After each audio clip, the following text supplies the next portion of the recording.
for the Business and Culture Committee meeting. So item number 1 on the agenda is the notice and summons of meeting. And I'm going to ask Stephen Gillespie to take us through that. Thank you, Chair. So, members, you're hereby summoned to attend the monthly meeting of Business and Culture Committee to be held remotely Tuesday the 9th of February at 4 p.m. If I just take the members' attendance, Councillor Jason Barr, Councillor Raymond Barr, Here. Councillor Michaela Boyle, And Shaw here, Stephen. Councillor Michael Cooper, Councillor Cooper's trying to get in there, Stephen. Okay, thank you. Councillor Sean McCusack, Here. Councillor Emmett Doyle, Here. Councillor Mary Durkin, Councillor Rory Farrell, Here. Councillor Rachel Ferguson. Here, Stephen. Thank you. Alderman Darren Guy, Here, Stephen. Councillor Patricia Logue, And Shaw. Councillor Aileen Mellon. Shaw, Stephen. Thank you. Alderman David Ramsey. And Alderman Graham Wark. Here, Stephen. Thank you. Thank you, members. Thank you, Stephen. And Councillor Cooper has indicated in the chat box that he is here as well, so if his attendance could be recorded, please. Item 3 on the agenda is the statement for remote meetings. I would like to remind everyone who is in remote attendance that this meeting will be broadcast live on the Council's YouTube channel and will be available for viewing by the public and media. The broadcast will also be available for repeated viewing at a later date. This broadcast may be terminated or suspended in accordance with Council protocol. Members and approved speakers are reminded to only have their mics and cameras on while speaking at the meeting and to use the chat facility to highlight a request to speak. By participating in this meeting, you're consenting to being filmed and to the use and storage of those images for broadcasting or training purposes and for the purpose of keeping historical records and making those records available to the public. A copy of the Council privacy notice may be found on the Council website, www.derrystrabane.com. Item 4 on the agenda is declarations of members' interests, and it's normally at this stage that I say if you've got a declaration of interest, can you just put it in the chat box? But there's a slight departure. All the members should have received an email on the 3rd of February saying that they verbally must state any interest. So could members indicate in the chat box if they want to declare an interest, and then I'll ask you to verbally state that interest. Have we any declarations of interest? None. Not the minute, Chair, but just let us go through the meeting. There might be some perhaps up. Okay. All right. Cheers, Patricia. So item number 5 on the agenda is the deputation from River Radio, and we've got Mr. Gerard Doherty here to talk about the work and the ambitions for the station. So Gerard, you're most welcome. You have 10 minutes to make your presentation to the members, and there'll be a further 10-minute session for questions and answers. Okay? So okay. Gerard, take it away. Can you hear me okay? Yeah. Hello, can you hear me okay? Yeah. Yeah, we can hear you fine. Yeah. Go ahead. All right. So basically, my name's Gerard Doherty, and I'm associated with River Radio. We're a youth-based radio station here in the city, and we got the support from council at one of your last meetings there. But what we're looking to do, what our work and ambition is we're looking to involve youth in the radio media industry. We've identified a massive gap and this disproportionate favoritism towards Belfast versus Derry in relation to the radio services. What we've found is the young generation and the young people coming through media, like the Northwest College and universities, have no radio opportunities here in our own city. Ofcom haven't really helped the situation either, because our radio services here in the city, Q102, which used to be called as Q Radio, operates from Belfast into Derry. Radio Foil's part-time operation for BBC here in Derry, and then Drive 105 is a great service as well. It's a community radio station, but it serves mainly the older generation. So then the gap then leaves the younger generation. River Radio has been operating in Derry on 104.2 for the last 2 years as River FM, and it has been playing chart music and engaging with the young people. And also what we've done there the Christmas past is we basically done a toy appeal and helped thousands of families in the city. We done in conjunction with Toy Town and helped a lot of people out during the hard times there with Christmas and the COVID situation. But what we're looking to do is we're looking to partner up with the likes of the Northwest Regional College, who we've already been speaking to in touch base with, and they've supported our application to Ofcom, for us to provide a platform for real life experience for media students. So they don't just go to tech and they learn how to do radio and broadcasting, but there's also something that they can put on their skills and what they're learning, the real life practices. And that's what we're looking to do. We did ask Ofcom for an FM license, which we are grateful the council backed us and helped us to try and put it across, but Ofcom turned us down for it. They said no to an FM license. Their excuse to it was basically everything's going digital. So we've embraced that, and we have our application on the Ofcom for a DAB license. We should get our outcome now this month on it, and our council area is the first in the whole UK to be part of a small scale DAB rollout. And it's really good as well because Drive 105 has also applied for it, and I think the guys from Drive 105 actually applied to be the guys that control the transmitter as well, so which is really good, positive for the city. But what we're looking to do is focus on the youth. We believe the youth haven't been getting the fair crack of the whip. The city has been absolutely neglected when it comes to radio services. There were 16 radio services in Belfast versus 1 in Derry, which is Drive 105. The rest are all satellites. So being the second biggest city in Northern Ireland, we believe that there's opportunity there, but it's just a matter of getting the likes of Ofcom and other bodies to support it. We have a wide range of support. Like the Bishop supported us, all the educations cross party. Colin Eastwood, Gregory Campbell, all the MPs have been fantastic supporting us. It's just a matter of getting the people of powers to be in Ofcom to actually sit up, realise that our city is actually not getting what we should be getting. And it's the youth, our ambition, the youth. Our ambition is to get people to enjoy radio again, offer opportunity, and that's what we're looking to do.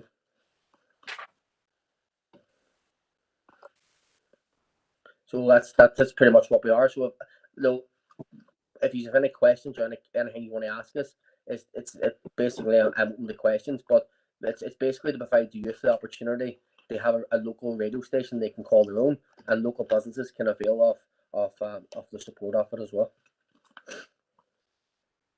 Right, thanks for that, Jared. You didn't even use the 10 minutes, so thank you. So I'm going to open it up to the floor.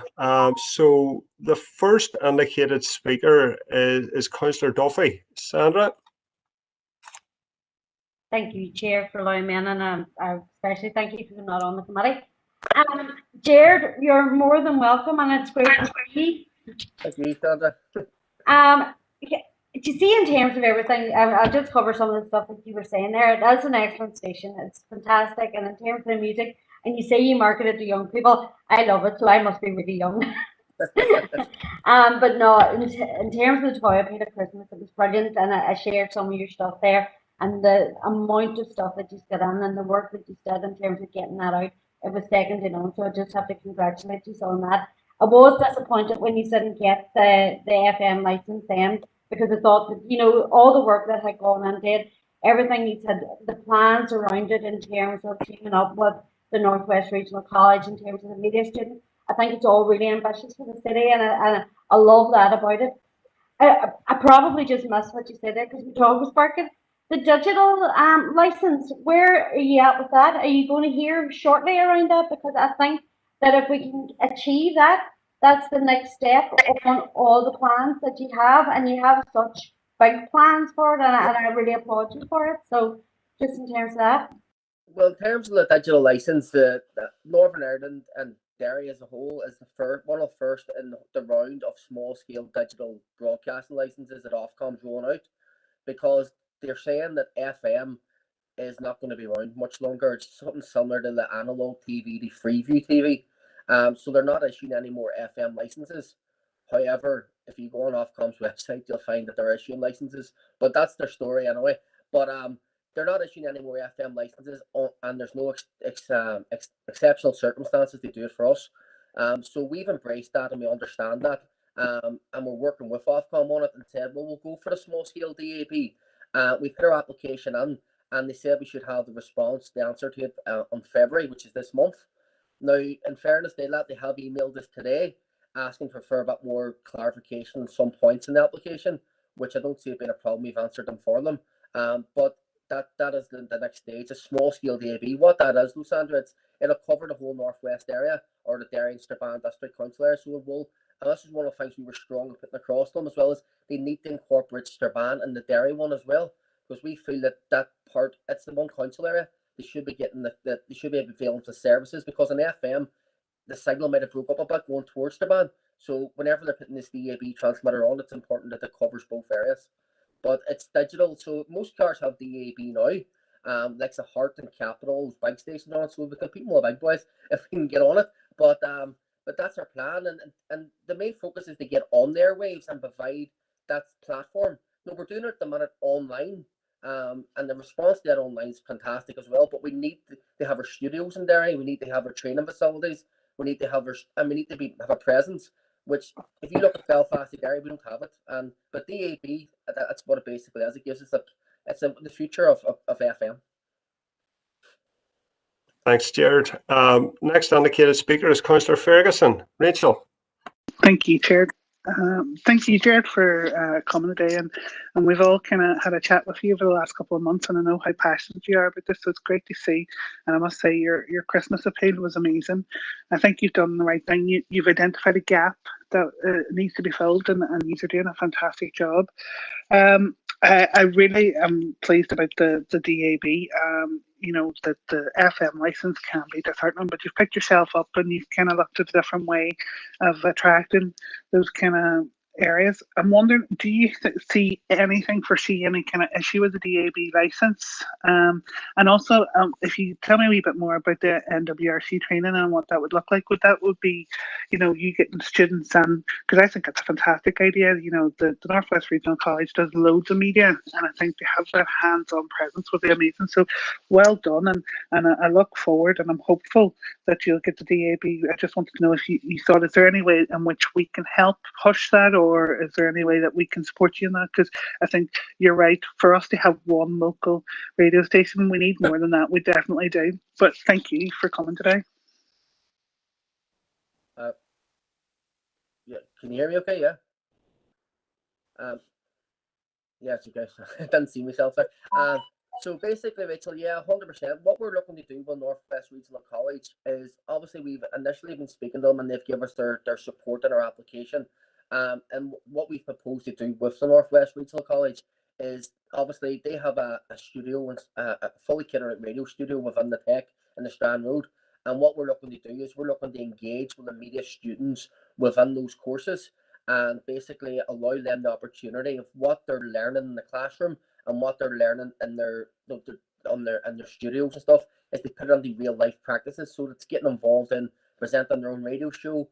Our plan is to allow the students they take control of the news bulletins and things like that. So you're incorporating journalism into the broadcasting. We're just looking to basically give the people who are studying the opportunity. They put what they're studying into reality in their doorstep and make it local to them. So give the youth a bit of ownership of the radio station. Now it's clear to point out here that this radio station isn't profit making. It's a CDSP license we apply for, which is basically a community radio station. So it'll be a non-profit making organisation as well. So it's basically there to get people back into radio and give people in the city something that they haven't had many years. But for the Northwest Regional College, it's giving the students the platform that they can put that on their CV. they can use it to build on, to move on to bigger things, and that's what we're looking to do with the Northwest Regional College. Not just the college, but we will be exploring other avenues with providing courses and linking them with other various training organisations if we can be helpful in whatever way we can, just giving young people an opportunity in media. Okay, so next is Alderman Guy. Darren. Thank you, Chair, for letting me in. And Jared, thank you for the presentation. Just two quick questions, because everybody's really covered there, and I know you put a lot of effort on the getting the station where it is now and trying to get your FM. With the FM frequency, and it's probably your last roll of dice now, once the DAB comes in, is that it? Is that the FM finished with completely? Well, the FM's completely finished now. DAB is the final throw of the dice, because Ofcom, they're not moving on the situation. They're saying that they needed exceptional circumstances. They grant our city a license on FM, and they said that our city doesn't meet the exceptional circumstances. Now, the exceptional circumstances we put to them was the fact that the youth population hasn't been served. They're renewing licenses for 5 years for other stations. We asked them, could they give us one even to help with the switch over off DAB? So therefore, we pitted them as well that our council area is an underprivileged, it's not underprivileged, but it's a high unemployment rate, and people don't have the money. They'd be going to buy these DAB devices to listen to the radio. And they kind of give us conflicting information on it. We shared some of it with yourself, is they basically says that their surveys don't show the demand and whatever, but we've raised the issues, and every time it's a brick wall. It's like they've made their decision, and no matter how much information or how much evidence we produce to them, they're not going to move on it.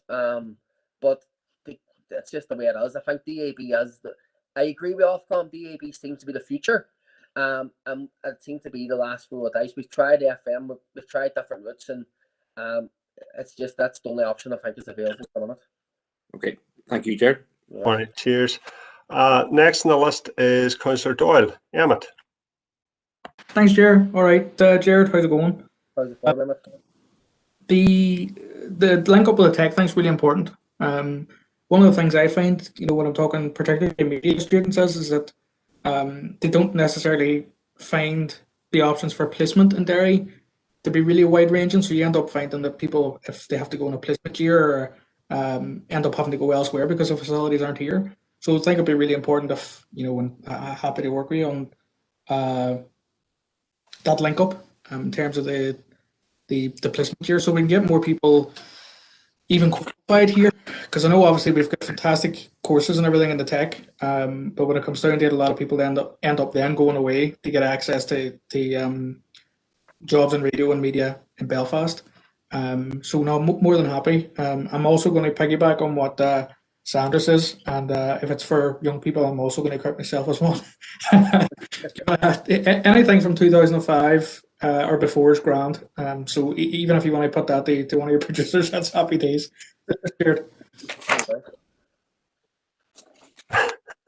made me laugh, Emmett. Yeah. So next on the list is Alderman Hussey. Derek? From one extreme to the other.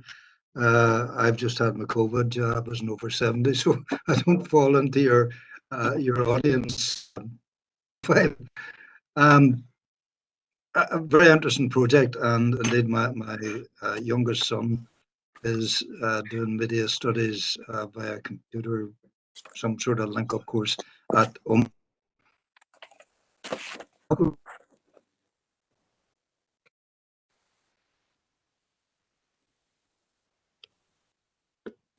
Derek, we've lost you. We'll come back to Derek whenever he's back online. Next indicated speaker is Councillor Barr. Jason? Thank you, Chair. And again, thanks, Jared, for the presentation. Only got to tail end it, but I've been keeping an eye on about River Radio now. It's a brilliant, absolutely brilliant initiative that you're doing for the young people of the area. And of course, the MP, Colin Eastwood's also been very supportive of the station itself. Just as a councillor from Strabane, are you going to branch out to Strabane itself, or are you going to keep it more city focused? Because there is a lot of local talent, a lot of people from Strabane. I'm sure would be happy to get involved in this project. Yeah, thank you, Jason. Yeah, definitely. Colin Eastwood has been a big advocate of and helper of us in this situation as well. But regarding Strabane, um, that's one of the things we clearly pointed out that the DAB has to cover Strabane. We've said that, and if you look on Facebook as well, we are branching out. We've always branched out to Strabane. There's a River FM Strabane Facebook page. But basically, Strabane, we're looking to set up studios in Derry. Is where we're primarily looking to be, but we're also looking to set up sub studios in Strabane as well. So therefore, we can not just provide the service of the training facilities or the media people coming on the do journalism or news in Derry. They can also do it from Strabane. So it's a whole it's a two town situation. But we're very strong and that's our core values of including Strabane. It's not just Derry, it's Derry and Strabane. Thanks for that. Derek or Alderman Hussey is back online. I have a feeling he's going to mention Castle Derrick. Take it away, Derek. How did you guess that, Chair? As I was saying about my youngest son, and he's been accepted in Bangor in North Wales with regard to media and stuff like that. So I was wondering about the potential for students from outside the council area who are taking media studies, for example, in Southwest College, the OMA campus, or whatever. That's number one. The chair has already predicted one of the questions you had, named Strabane, which is what, 13 mile down the road, say, from Londonderry. But would you intend going beyond Strabane? I'm mindful of Newton Stewart, which would be another 10 miles down the road, out to Castleberg. How far do you envisage the range of your programmes reaching? Thank you, Chair, and thank you.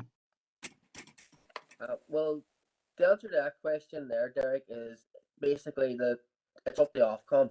Now they're only doing a license. They only set areas of where the license can be broadcast. We've no control over where the broadcast area will be. That'd be down to the person who runs the MUX, which is basically the transmitter. Now, luckily, for our city, there's a group of people. Richard Murs actually applied for that and has Drive 105 team to control that, which is very positive for the city. And we support that. But that they're bound under Ofcom's radius that they're allowed to broadcast to. And this application and this round for this license is the Derry and Strabane District Council area. However, it's a good question for Ofcom. Now, I'll tell you our ambition.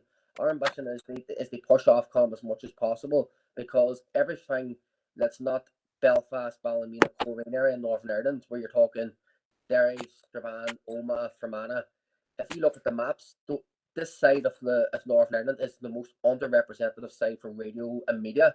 There's no FM station there. You're in very similar situation to Derry, minus we've Drive 105. There's no BBC service. There's we've part-time Radio Foil. But what I'm saying is that's Omagh direction and Skillen. There's nothing. I don't know if Ofcom's going to roll out other DAB for different areas like that. But there's no reason why we won't be pushing Ofcom. They extend the same type of thing that they're doing here in Derry and Strabane and in those other areas, and we'll advocate they push them for that, and we'll also look for our service to be transmitted in those areas. Councillor Donnelly, Gary. Thank you for letting me in. Not a member of the committee, but I appreciate you letting me in. Jared, how you doing? Listen, a lot of stuff has already been covered. You know what? And unlike our speakers, I'm not going to pretend I'm young or whatever. I'm probably too old to be young and too young to be old. Maybe it's probably the most diplomatic way I could put it. But no, look, I think that another radio station is what's needed. I think competition is healthy. And, if we can develop here a state-of-the-art media outlet, it would be a valuable platform for our young people to express themselves and to showcase, some of the problems in this city and district affects a lot of young people. We have child deprivation, youth unemployment, and recent research carried out by community groups have shown a lot of marginalisation being felt amongst young people, and some of them feel that they have no future. So if this radio station, gives young people of the district a voice, then, 100% keep up the good work and good luck. Thank you, Gary. Councillor Boyle, Michaela. Thank you, Chair, and you're very welcome, Jared. And just want to make a comment in terms of wishing yourself and Stephen the very best in the way forward with the licence. And apologies, I can't send my video because it interferes with the audio, so you can't see me. But I am also a Strabane elected rep too, and just following on from Jason's comments, I'm aware of the Facebook page, and I think media plays an important role during this pandemic, and even though broadcasting has its own challenges, and the industry is facing those challenges. I think there was a survey carried out quite recently that almost 90% of people now consume news and entertainment for an average of 24 hours in the working week. And it's all done, online and radio, because of obviously sports and that being cancelled and that. So, whilst the industry is facing its challenges, it has its opportunities as well.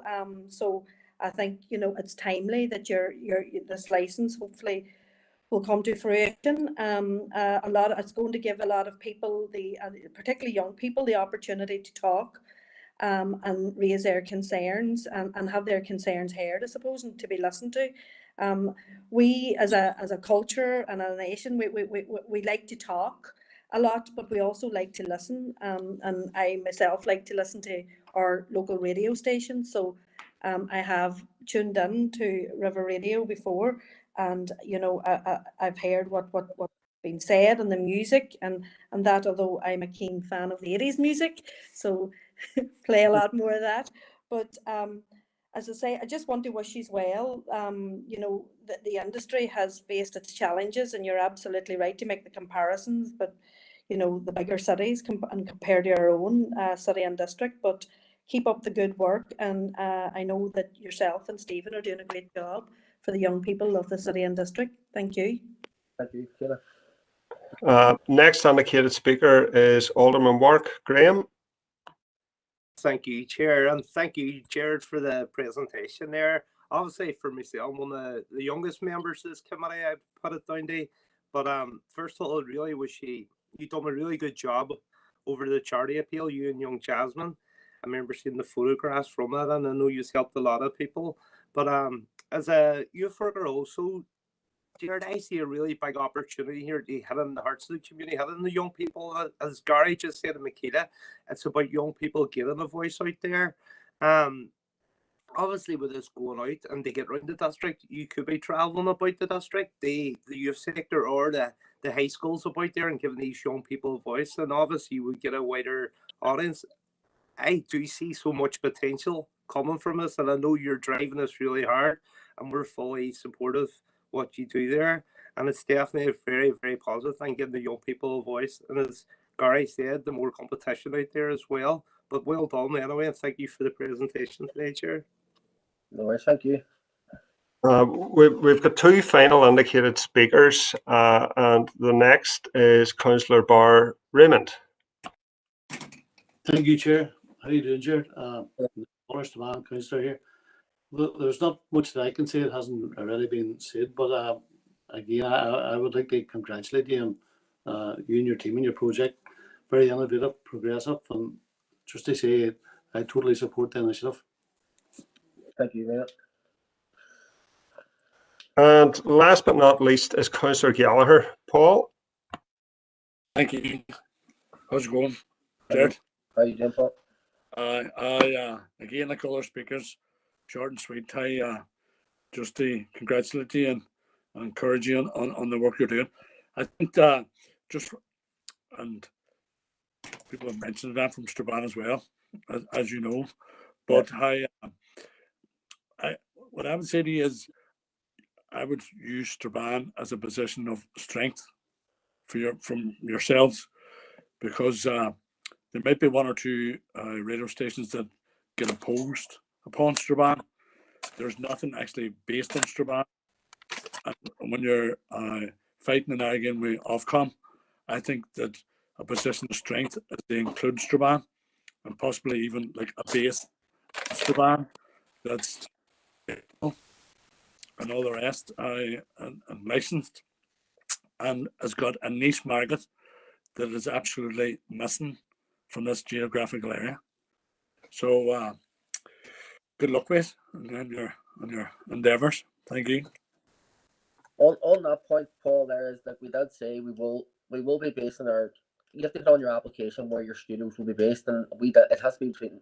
We said the BT47, BT48 for the prime studios, which will be the main studios.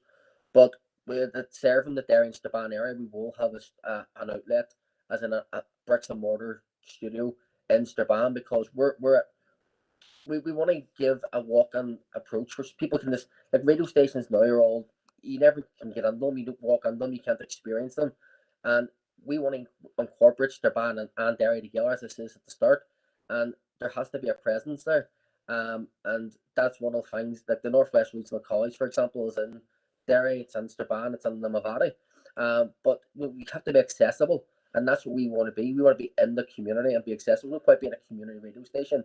If you're hiding away somewhere, you have to be there, you have to be approachable, and you have to be able to provide your services to everybody in your broadcast area. So it would be very foolish not to have a studio in Strabane, because not everybody drives. You have to look on the other aspects of it and stuff as well. So there's probably the next Stephen Nolan sitting up there in Strabane. So do you know what I mean? You have to give people the opportunity, and we will have a presence in Strabane as much as we will in Derry, but equally spread out between the two. And that's if Ofcom give us the license. Where I say we are just awaiting their approval on it. Okay, so thanks very much for coming today, Jared. It's been very informative, and fingers crossed you get good news regarding the DAB license. It's obvious that you've got broad political support across this chamber, and you've got the corporate support of this council and partners across the city and district. So you've told us what you want to do. What do you want us to do? Well, basically, it's not up to you. But no, basically, the council have been, the support of the council is all we need. Do you know what I mean? They know that our council, and we've cross-party political support, and we've got, that is the main thing, because that's what we're looking to do. We're looking to be an inclusive radio station for everybody, and for the youth, and for everybody. And having the council supporting us is the main thing that we're looking for. And we've been grateful for the council support right to this date, and for all the councillors who have backed us and supported us. And behind the scenes, I know a lot of councillors I've been speaking to as well, and MPs and MLAs. We've got a complete. I don't think you can make it up. Like, as much that people, everybody should be speaking, supports it. But what we want from the council is just to keep our continuous support of what we're looking to do. It's for our city, but I want the council to be aware of the challenges we're facing too, because it seems to us like a political thing between Derry and Belfast and outside areas, and I want the council to be aware as well of the neglect by Ofcom to our area, and just to help support us to get the message across that this is a service that we shouldn't have to be fighting for. This is a service that should be given this. And to be honest with you, the last 3 to 4 years has been exhausting, fighting Ofcom tooth and nail to get it, and having the support of the council and the councillors is it helps us. And it helps the people, and it helps the youth.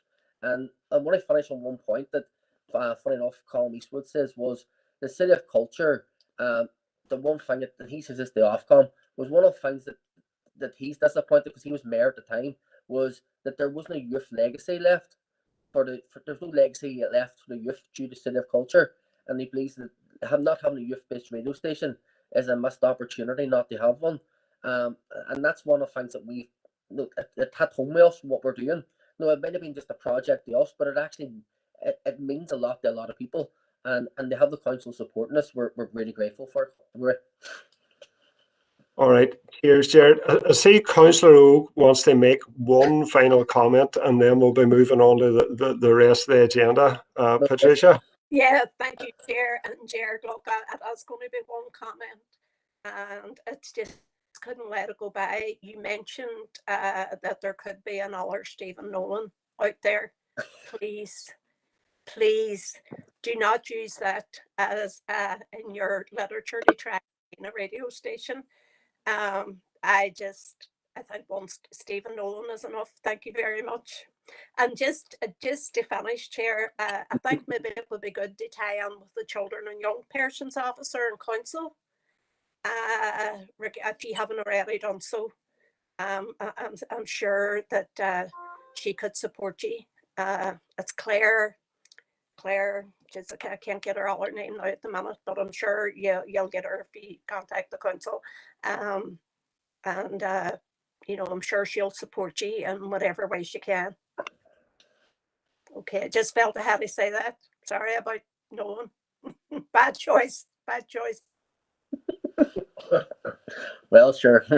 To be next millionaire. Yeah, he was a grand fella when it came to RHI. Right. Okay. I'll leave it at that. So, Jared, thanks very much for coming today. And Councillor Ferguson has indicated in the chat box that it's Claire Lynch is the Children and Young Persons Officer. So you may want to make contact with her. So thanks very much for your time. It's been very informative, and fingers crossed with this license application, and keep us updated on progress. Okay. Thanks very much. All right. Cheers, Jared. Thank you.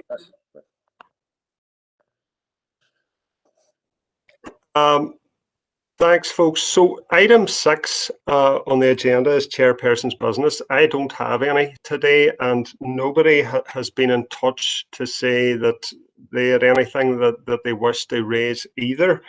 So I'm going to move swiftly on to item 7, which is matters arising from our last Business and Culture meeting on the 12th of January. So has anybody, right, okay, so we have one indicated speaker at present, which is Alderman Hussey. Well, he's got 4 quick matters. So thank you. Take it away, Derek. I was promoting you there. Thank you, Chair. I'm not a member of the committee, but just four quick ones. Under 0721, is there any criteria for the type of business that would be considered as for the New Start grant?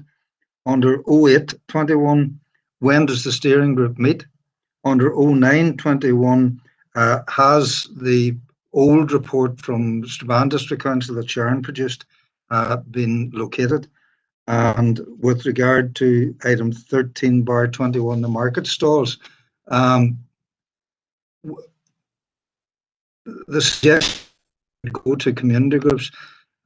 Is there any way? Yes, it's a great idea that they would be used rather than just dumped or whatever. But would there be thought of central storage or just going straight out to community groups for use? Thank you very much, Chair. Appreciate it. So I notice there's 4 items, 7, 8, 10, and 13.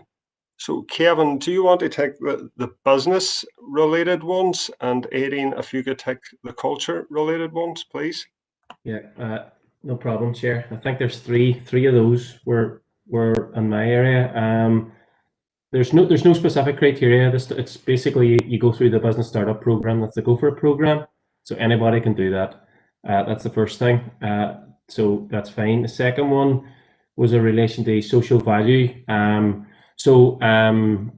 skills manager is liaising with Sharon just in relation to locating that report, reviewing it and seeing how it could potentially contribute to the overall strategy. And the final one there, I had gone back to some members specifically who had contacted me after the last Business and Culture Committee, and also had responded to some groups in relation to this.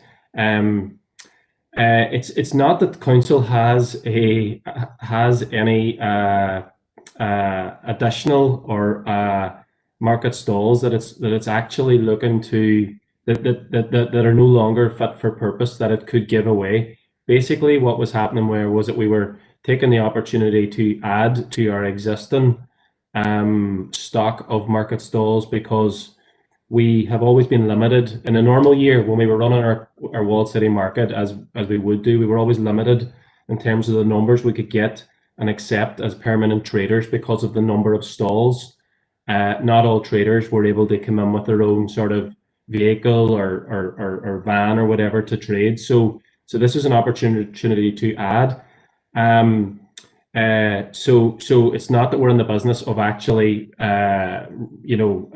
lending those out because of a number of reasons. So I had gone back specifically, Councillor or Alderman Hussey, on that matter. Should we get to the point where we've got excess stalls which are still fit for purpose, then we would potentially look at how we could make sure that they find a home further down the line. But at the minute, there's no stalls available.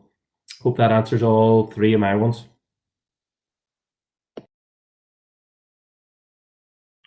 You've got the thumbs up from Alderman Hussey there. So 18, the remaining item. Yeah, I think it's the food network that you're asking about. It's referred to as the steering group there in the minutes. They meet once a month now. They meet probably it's officially once a month, but sort of the timing of it over the last few months has sometimes been a little bit more often, depending on how intense things are going, and a little bit more. Sometimes it's a little bit stretched out. And I've also sent send Alderman Hussey a brief update on some of the things he raised as well. So thumbs up again. That answers Alderman that. Hussey. Yeah. So next indicated speaker is Councillor Doyle. You wish to raise item 13 from the minutes? That's the one, Chair. Kevin, we had spoken briefly, I think, about the DFI grant for highway interventions under this the last time. Just wondering if we've got any update as to the ideas that are floating around, maybe about how we're going to utilise that funding. Thanks. Knocked off my camera trying to unmute myself. I do know that there's a paper going to Environment Regeneration tomorrow around some of the specific interventions that are proposed as a result of that DFI money. So I'll refer the matter to tomorrow's Environment Regeneration Committee, if you don't mind, Councillor Doyle. Is that okay, Councillor Doyle? Cheers. Okay, so there are no further indicated speakers on matters arising from our last meeting. So we're going to go on straight into the body of the meeting now. So item 8 is the DFC Access Programme, and we've got 18 to take us through that item. Well, Michaela, do you want to speak on item 8, or is it matters arising? Oh, no, sorry, item 8, Chair. Right, okay, thanks. Okay, 18. Thank you, Chair. So, members, this is to give you an update on funding secured from the DFC Department for Communities led Access and Inclusion Programme, and you'll be aware that this has been the subject of a couple of previous reports. It's also to give you an update, obviously, on the changing place facilities proposals in Strabane Community Library and in the Derry Valley Leisure Centre. So the background to this report, to this fund, is set out in the report. And as you'll be aware that you approved the allocation of award source from DFC to a number of access related infrastructure projects across the council area, which included obviously 30,000 to Libraries NI for the installation of a changing place in Strabane Community Library. That's obviously, the library obviously is within the same complex as the Alley Arts and Conference Centre. So the first call for the Access Inclusion Programme was launched on Monday the 3rd of August with a deadline of Friday the 11th of September. So you'll recall this wasn't sufficient to allow for to design and open a full external programme. So the Access and Inclusion Coordinator facilitated the identification of a cross-departmental scope and exercise to identify suitable council-led projects. And the second call then was opened on the 13th of November, when issued a call to councils against a potential bid for further funding from that, the deadline of which was the 20th November. Again, there was the call was there wasn't time for an external call, so it was council-led facilities that were proposed, and you'll recall that it focused on obviously the budget there for the change in place facilities. You'll recall the issue at that stage with the Strabane Community Library, which was going to be a council-led facilities by the Alley Theatre, and how that had changed then to be a Libraries NI led. So that, I suppose, to simplify that took council out of the equation and meant that DFC entered into a direct arrangement with their partner organisation, Libraries NI, to deliver that. So you'll recall the basis of the business case submitted by Friday the 11th, the list of projects there. So they're very good news stories in terms of the funding that's been allocated. Also on the business case from Friday the 20th November, the Castledaire change in place provision was given 20,000. The next stage, which is a mobile outdoor shelter performance stage learning space for council-led events, and accessible seating for pan disability communities in Columns Park was awarded 30,000. So DFC have instructed that the current allocation made for the Strabane Community Library is to be reprofiled in support of these new projects. So in effect, DFC have, I suppose, let us keep the 30,000 that we were awarded, have found extra budget to allocate directly to Libraries NI, which has meant that the numbers of projects there, we've been able to increase the numbers of projects that we've funded. I can say that Libraries NI are moving on apace, and the work is expected hopefully to start in March on site at Strabane Community Library for that change in place. Is a little bit more of a delay around the procurement and the tendering and that for the Castledaire one, but it is well and train and our capital team are hopeful that that will be delivered over the coming months as well. So members, it's really just to approve this report is a good news story, but it's to approve the acceptance of letters of offer associated with the business cases approved by DFC.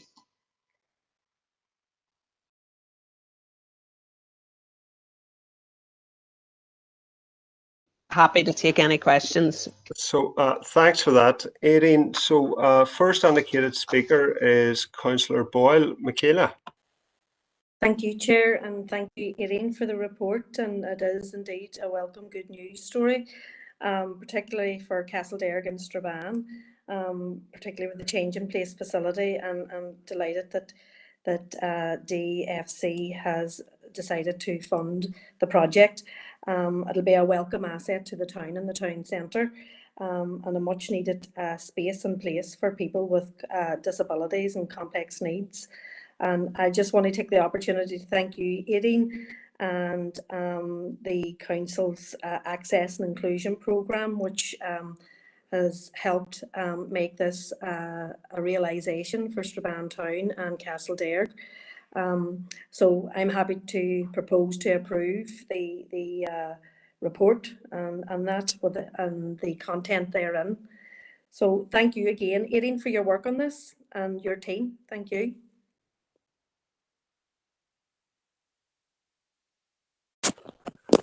Folks, I've had to switch devices because my laptop has decided to restart. So I'm on my iPad at the minute. I didn't envisage this problem, and I can't see the chat box at the minute. So hopefully I can very, very shortly. So the next indicated speaker is, I'm unsure who it is. Could somebody give me an indication? Emma Doyle. Yeah. Emmett, take it away. Thank you, Chair, and I'll take that as speak as long as I like to help, if nothing else, to get up to your other device. Thanks, Aideen, for the report. One of the things that I just wanted to know about the library application was that made specifically by Libraries NI? And I know that might sound a silly question, but the reason why I'm asking is that I want to know if Libraries NI made it. I can only assume that they may have done a scoping exercise within their own properties around this, because I'm disappointed that the Central Library here in Derry, which has very, very small toilets, didn't apply. So was it just from their own scoping exercise, do you know, from a property perspective, or was this just something that they identified as part of the programme? If you're happy, I'll answer that, Chair. I'll go ahead. In the absence of the Chair, I'll go ahead and answer it. So, yeah, Councillor Doyle, you may recall, I know it has been previously discussed, but this was an issue. This was really an application led by ourselves in partnership with Libraries NI. So there's sort of a complicated, somewhat complicated arrangement, and in that the Libraries NI own and occupy part of the Alley Theatre complex, and then they've wholly owned some of it, and then they're occupying some of our own premises. This is so I suppose really it was an application by ourselves in partnership with them. So I suppose our access and inclusion officer drove it to ensure that the facilities were available for I suppose for Strabane town, but really for the wider alley complex as well. There were some complications with the procurement and the tendering process. In that our quotes were too expensive. So through negotiations with DFC and Libraries NI, the Libraries NI took the decision to take the project on themselves directly and to lead on the procurement on it. So it wasn't something I suppose that they initiated. Now it may be that if this project works, that they may work more directly with DFC or may see other opportunities. I don't know, but that's the background to it, and that's why it's probably an isolated project for Libraries NI. Although I can't really speak on their behalf, but I know that's the background from our perspective. Thanks, Aileen. Really appreciate that. I'm still unsure who the next indicated speaker is. It's in my chat box is saying it's Jason Barr. Is that correct? No, it's Councillor Ferguson, Chair. Well, if you can help me, Stephen, until I get this laptop up and running again. That's okay. I do that. So, Rachel. Thank you, Stephen. Thank you, Chair. Aileen, thank you very much for the report. It's great to see, again, more access inclusion projects coming forward. I know yourself, your team, and Louise work really, really hard on. We've benefited with the Strabane Play Park in the first tranche, and it's great to see St. Colum's Park having the Panda Spildry benches being put on in this tranche, and even the outdoor shelter will be amazing when lockdown's over and we're back to those big festivals. Just a quick question, basically, great news story. I know we had a list of things that we'd identified, that we had kind of like a wish list of how we can up our inclusion in the council area. With this second tranche, is there many more on that? I can't remember, it was a couple of months back, but is there much more that we'll be kind of pushing for funding after this? But well done, and happy to second it if it hasn't already been seconded. Thank you. Yeah, I know we do have a list of projects, and we will be looking at next rounds of the same funding. Largely the projects that I suppose were assessed were largely assessed because of their readiness. So I know there are a number of other projects that we're hoping to put through, but they're probably ones that are more suited to future calls just because of the stage that those projects are at. But yet, no, we're actively looking at for funding opportunities we can get and whatever projects we can get funded in relation to access and inclusion from a business and culture perspective. Thank you. Councillor Ferguson, are you happy? Absolutely. Thank you very much, Aileen. Okay, thank you. Next speaker then is Alderman Hussey. Thank you, Stephen. Thank you, Chair, in your excellent report. With regard to the changing places facilities, are they internal on their locations, which would mean that they are then limited by the opening hours of where they're located? I'm thinking in terms of the changing place facility at Ebrington, where people who have the key can basically use it any time. So the facilities in Strabane Library and Castlederg, are they internal and therefore limited by the opening times of the facilities that they are within? That's first of all. With regard to the park seating, again, laudable project. How are they allocated, or are they already allocated? Was the application clear where the seats are going to be located in the various parks throughout the district? And finally, both Strathfoyle and St. Colum's Park, very, very welcome. I would note that within the Play Board assessment of play parks in our area, both of these score very highly.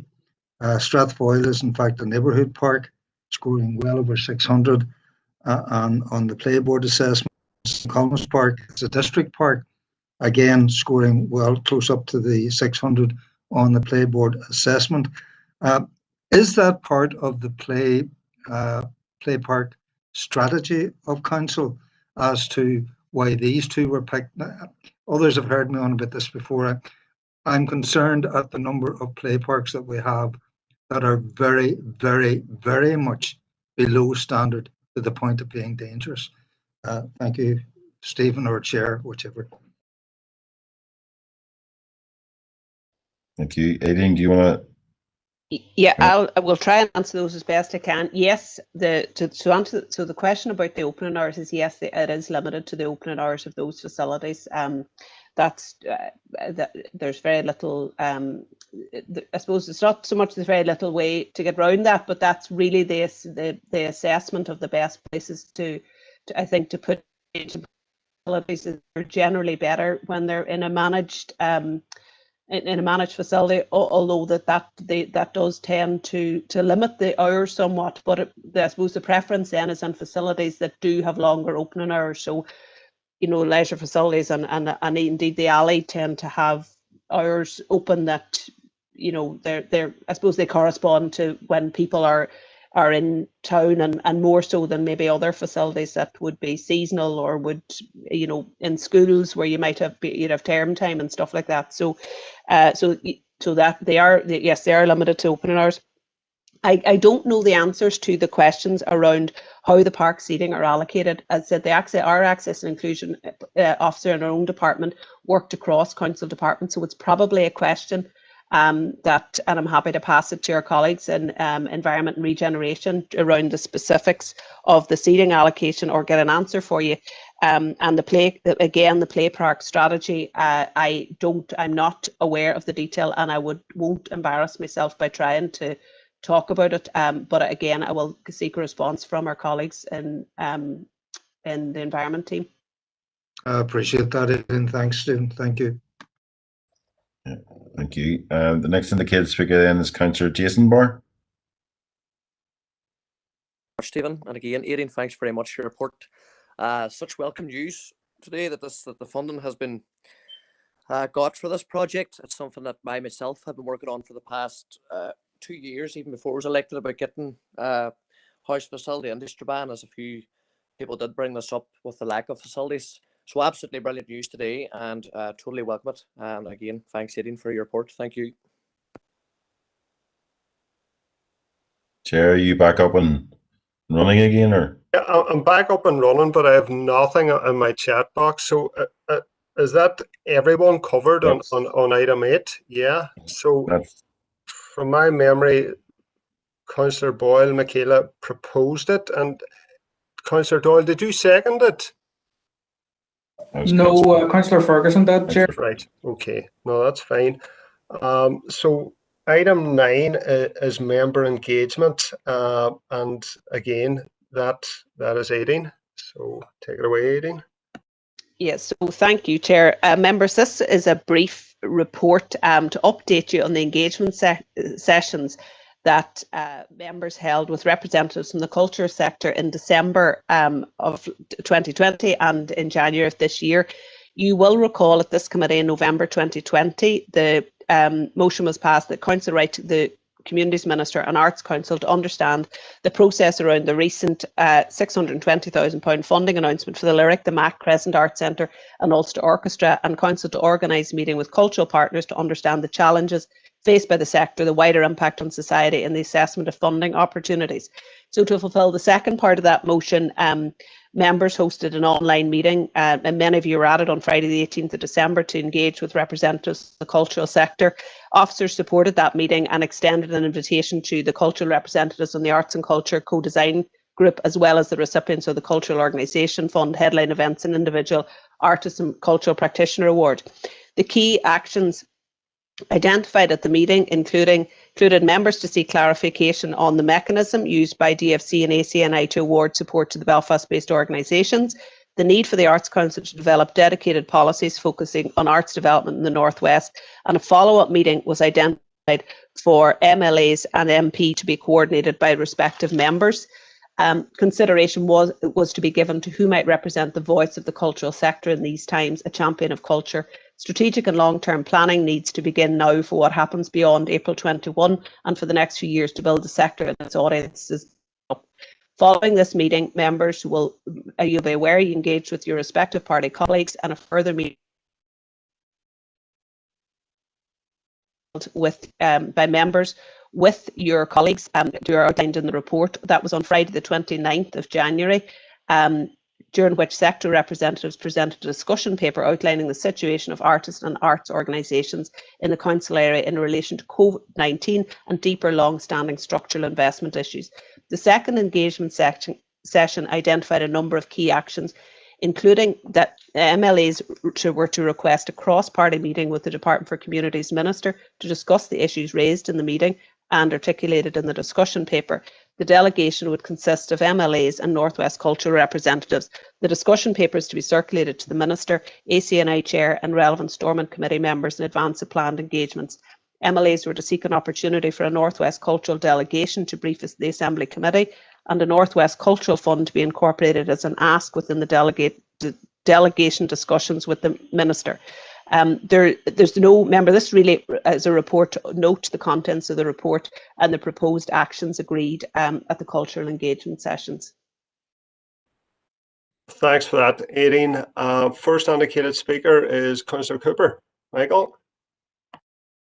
Thank you, Chair. Thanks, Aideen. Aideen, it took us a while to get to this point in terms of engaging with the sector and the sector getting its ask crystallised and then obviously bringing that to the MLAs. And at the meeting, the most recent meeting, Martine Anderson has given a very, very firm reassurance from Sinn Féin's perspective that Derry Hargate, that the Minister, will be lobbied now to hold a meeting with the sector as soon as possible. Not just to hear about the short-term concerns around funding and about decisions about who gets funding in terms of larger organisations, and the whole question of organisations in North West still feeling that compared to Belfast that they are playing second fiddle. We'll be clear about that. That is very much the view of the sector, and the Minister, I think, will listen to those concerns very, very clearly. But it's also much more importantly about the longer term approach from the department to the North West and to the arts sector around making sure that a dedicated strategy, a dedicated approach is there for the North West, and that's in line with what was done through City of Culture and the whole logic that was accepted by Carol Ní Cullen, the DCAL Minister at that time, that the North West needed to have its own specific focus in terms of arts and culture, and that obviously was why City of Culture was so successful. We want to repeat that going forward. We want to make sure that the resources are there and the policy framework is there, not just from the department, but from the Arts Council as well. And the idea of dedicated funds, but also dedicated policies, is all part of that. Much in line with what we've been trying to do with Invest NI around having a Northwest specific focus. So this is in line very much from our party's perspective, and I would hope other parties as well. So we're going to try and get that meeting convened as soon as possible. Let the sector tell the Minister of their concerns, and try and get some specific actions coming out of that over the short and medium term. So very, very happy that we're starting the ball rolling now, and the sector is starting to also get its act together around having one single spokesperson, one dedicated set of asks, because they acknowledge themselves that it was quite disparate the last few years, that their approach to all of this, sort of individuals making their own requests, whereas now I think there's a much more coordinated approach, which is very much useful as well when it comes to their lobby. So hopefully all of that bodes well for the future, and we'll see some positive outcomes in the coming months. Thank you. Thanks for that, Councillor Cooper. The only other indicated speaker we have here is Councillor Durgan. Mary? Chair, thank you, and I'll be brief. Yeah, just to welcome this and to thank the officers for facilitating the engagement meetings. I and others were able to join. It was very useful for everyone, and as Mickey says, a coordinated approach is going to be so important moving forward, and it's good to see that the MLAs of all parties have already started following up on the proposals of that second meeting. Just to say, and this is touching, Mickey has already said, you know, about the importance of the Arts Council. It's just to make sure, and Patricia raised this at the meeting, that the proposed cross-party meeting with Department for Communities, there should definitely be Arts Council presence there too. chair and chief executive possibly, just given the fact that obviously all the funding streams to date have been co-designed and led by Arts Council. And, you know, I think the direct engagement, if we had the chief executive there of the Arts Council to engage firsthand with our Northwest organisations and practitioners, that would be useful. So thank you. Thanks for that, Mary. Next indicated speaker is Alderman Hussey. Derek? Thanks for allowing me in, Chair.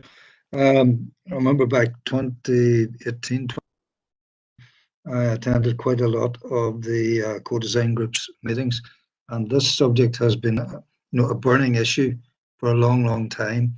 I'm delighted to see that it has now been addressed, and that what appears to be, if not actually, Belfast-centric funding that goes to these larger organisations hopefully can be addressed going forward. We're equally as deserving of assistance in this part of the province as they are elsewhere, including the greater Belfast area. Very, very welcome. Thank you, Chair. Thanks for that, Derek. I myself attended both of those meetings. I found it a very useful exercise. They engage with the sector, they understand the challenges they face and the support that they need. It was great that we had local MLAs there, and it's excellent that there's going to be a delegation going to meet the Minister, and as Councillor Cooper indicates in the chat box, that Arts Council officials will also be present. It's important that the sector locally speaks with one voice, and it was great that they came to us with a list of asks. Instead of complaining about what's wrong, it was, this will fix it. So they're very clear in their demands, and their demands are reasonable as well. And I would like to pay tribute to Kath McBride and Steve Batts, who organised all of this. But I am aware that the catalyst for this discussion was about the announcement of £620,000 for 4 flagship organisations in Belfast. And one of the outcomes of the first meeting was that we would seek clarity on that funding mechanism, and unfortunately we're not there yet. The response from DFC was, you've written to the Arts Council as well, we'll let them respond. So I think the local organisations deserve clarity in this, and so does our council as well. But the meetings were positive, and I hope the outcomes are positive as well.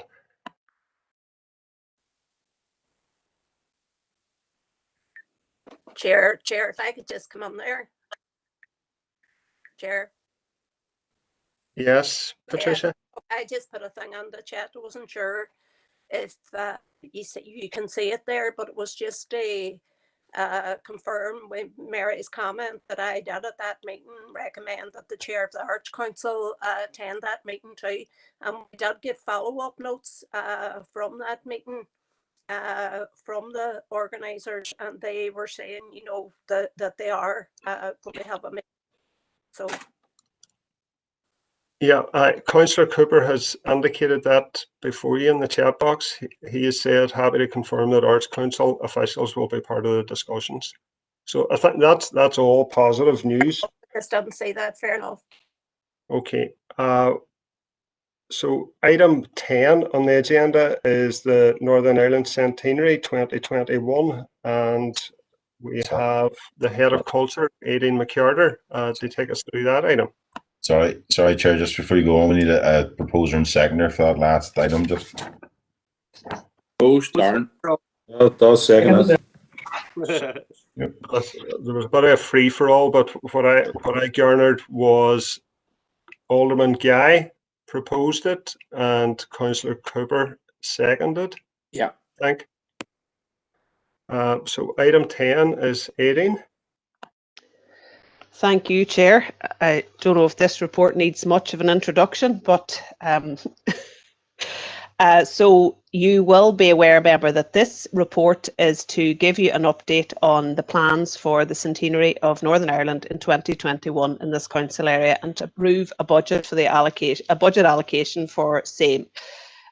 So you'll be aware, without any doubt, that 2021 is the 100th anniversary of the formation of Northern Ireland, following the Government of Ireland Act of 1920. And last August, the UK Prime Minister announced plans to establish a centenary forum and a centenary historical advisory panel as part of the UK government's plans to mark 100 years since the creation of Northern Ireland.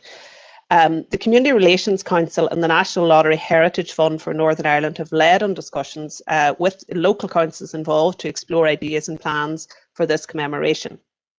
And there is agreement that the centenary event must uphold the principles of commemoration as set out in the Decade of Anniversaries Toolkit, developed in partnership with CRC and NLHF in order to inform upcoming events related to the Decade of Anniversaries.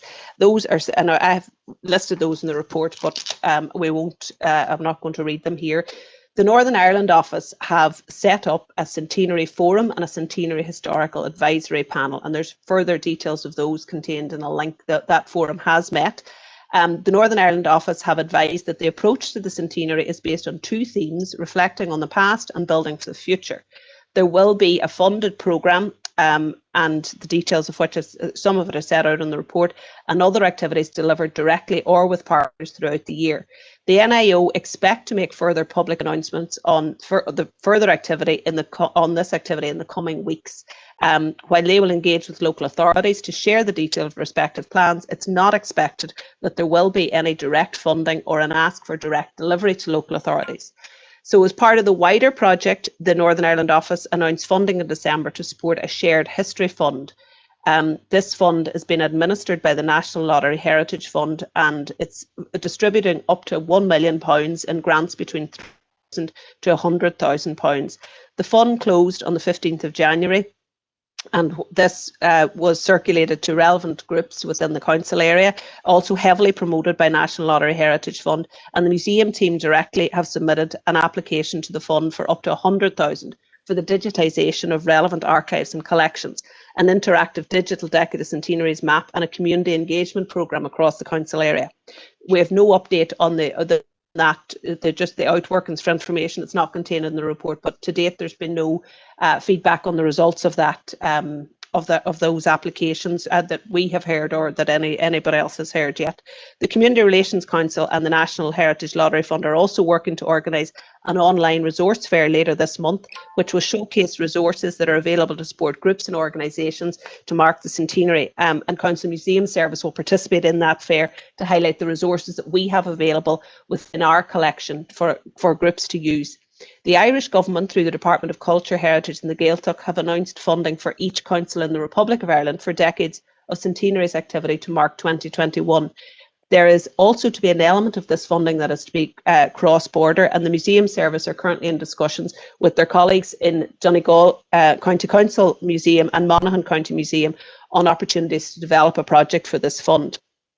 You'll be aware that 2021 is also a significant year, in particular for this council area, with a number of important historical dates, as it marks the 1500th anniversary of the birth of Columkill, and it will also be the 50th anniversary of the discovery of the Armada ship La Trinidad Sarah, which you'll be aware makes up a large part of our collection in the Tower Museum. 2016, the Tower Museum has been involved with the Peace 4 funded Creative Centenaries project, and have delivered a number of exhibitions, including a 1916 exhibition, Making History exhibition, and the current Dividing Ireland exhibition, which is currently on display in the Tower Museum. As part of this, it obviously examines the period of from 1920 to 1925, and partition in particular, using archive and objects linked to local content. As part of this, the Museum Service will also have a temporary exhibition which will be available to borrow over the coming months and years. There has been interest in this from Fermanagh Oban District Council and other councils across, other museums across Northern Ireland. Due to the current situation, really the focus has been on digital engagement, which obviously increases the reach of it. Obviously, there's the changes and complexities that you'll be aware in relation to that. The Museum Service is also working with Holywell Trust on a community engagement project, Borderland, a changing and physical landscape, which is funded by Council's Community Relation Department. That is, and it's an oral history, archive and video project highlighting the perspectives of the border by engaging with ex-prisoners and local history groups, funded by the Executive Office through our Good Relations Action Plan. That project will also create an exhibition for display in 2021. And it is hoped that will coincide, the dates haven't set, but it's hoped that will coincide with key anniversary dates, and we're scoping out suitable locations, most likely within the Strabane area for that exhibition. The Council's heritage venues groups, which consists of local museum and heritage organisations, have also begun to discuss and explore options for the year, which officers would include in any overall programme. The centenary event offers a real opportunity to explore a shared experience on all sides, encompassing culture, arts, literature, sport, etc. Local councils can also share existing resources through their museum collections, and Council will participate in ongoing discussions if there's opportunity for additional programming and mutual linkages across other councils and museums as part of the coming year. Despite the current restrictions, existing funding streams for cultural, good relations and community activity will all go ahead and are currently opening, and should any of these be based on relevant themes, they would be included in an overall programme. As I've said, this year marks the 1500th anniversary of the birth of Columkill, and you will be aware, members, of our current project as Donegal County Council, funded by the North West Development Fund, for a programme of events. Museum Service are also heavily involved with Donegal County Museum on an exhibition to commemorate the 1500th anniversary, which is the exhibition that will take the latter part of this year within the Tower Museum. The 20th of February is also the 50th anniversary, as I've said, of La Trinidad Valenciera. So there's a number of activities planned in the year to mark that anniversary. As I've said, that makes up 50% of our collection, of our exhibition area in the Tower Museum. So it's a significant collection for ourselves. In previous years, the Decades Centenaries Council have had an external fund open to groups who wish to carry out events to mark the respective centenaries, mainly in the form of small grants. And obviously, any events this year will be problematic due to the ongoing COVID crisis, but there is plenty of scope for events that could be organised, and it's proposed officers will work on a small grant programme which will open ideally towards the end of this month for activity running up until the end of March 2022. It's anticipated that this would be allocated a total budget of £20,000. The maximum award would be £2,000, therefore enabling up to 10 successful grants to be awarded. So from the majority of the activity, and indeed for the small grant fund, the budget the projects are either funded or budget can be found within the museum's budget itself. So the detail on this report has been screened, and following this has been screened out for a full equality impact assessment, largely due to the fact that the pre-existing and incorporating mitigating measures are in place for each element of the programme.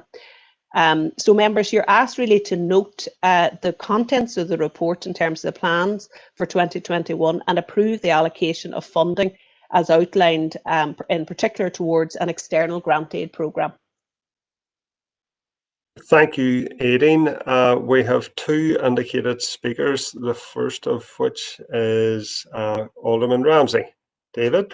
Thank you, Chair. Thank you. Aideen, thank you very much for very lengthy and well-detailed report. And unfortunately, because of COVID, it is going to be difficult going forward for the centenaries this year. Delighted that we're moving on now from what has happened over the past number of months regarding the centenary, and I'm glad that we're now in the right position for moving forward for all our centenaries as normal. Just to thank you again, Aideen, a very lengthy report and well put together. Thank you very much. Thank you, David. Alderman Guy, Doran. Thank you, Chair, for letting me in. And Aileen, thank you for the report. I just want, it's more on the 1500th anniversary of Columkill. At a recent Honourable Irish Society meeting, the members from our council and John Kelpie were made aware of St Augustine's Church undertaking a project for the 1500th anniversary of Columkill. And we were just wondering if council could become more involved with St Augustine's and maybe helping them out with that project. That's everything. So, thank you, Chair. Aileen? Yeah, I'd be shocked if we weren't involved in some shape or form, but I will certainly follow up and make sure that we are, and make sure that they're incorporated into the program, and if we can give any support we can. You'll be aware from previous reports, just for information and to reiterate it, that part of the Northwest Fund is also a small grants program in relation to Columkill activity. So it's just it's either just opened or just about to open, so that will be heavily promoted. And I know that our friends at St Augustine's are very much part of the Heritage Venues Network, so they will be aware of that funding coming on stream, but I will make sure that that's particularly followed up. Thanks, Aileen. Next indicated speaker is Alderman Hussey. I'm conscious that nobody has proposed or seconded this item yet. I'll propose that, Chair, Councillor Ramsey. Okay. And Alderman Guy, you're happy to second, I would assume? The Chair, yeah. Okay. Thank you, Chair. Yeah. Thank you, Chair. A couple of points. Obviously, welcoming the report, very detailed report. One thing puzzling me, I can't figure out why the Columkill and the Armada ship are included within this report. I would have thought that they themselves would have been important enough to have deserved a separate report, out with the workings of the Centenary Committee. That's firstly. I'm aware, you've mentioned there that there has been cooperation with Fermanagh and Omagh, and I'm aware of an excellent project that Fermanagh and Omagh are involving themselves with, the Centenarian. Those are 100 years old residents in that particular council area, taking them out and interviewing them with regard to their experiences, whichever part of the argument you come from. And I think it would be a very worthwhile project to be undertaken, and perhaps even in contact with Donegal and perhaps through the museum services, just to interview those people who have been around since 1920, when we had all of this. And I'm sure Councillor Cooper is probably aware of this. I only found it out this morning as to the location of the headquarters of the Boundary Commission, which from 1924 to 1925 apparently was at 1 St Colum's Court in Londonderry. Now, I don't know if St Colum's Court is, I don't know if it still exists, but the fact that a building in the city was used for what was a very important aspect of the whole centenary scenario, it might be worth investigating that connection with the Boundaries Commission. You know, the Boundaries Commission ended up not actually completing its work, but it wasn't a very important aspect to the whole centenary situation. I note that Councillor Cooper is confirming that it's beside Bishop Street Courthouse. So maybe a project to investigate the past use of that building, maybe even a plaque or whatever. Just a couple of thoughts of my own on the whole thing, but excellent report. A bit concerned that Columkill and the Armada ship would be lumped in with it and perhaps deserving of a separate treatment. Thank you, Chair. Would you like to comment on that, Aileen? I suppose just the Columkill It's obviously subject to reports to the Northwest Group and will be the subject of reports, probably further reports to this committee. Both the Armada and Columkill would have been part of the museum's programme proposal. And really they're here just, I suppose, to reflect the wider activity in 2021.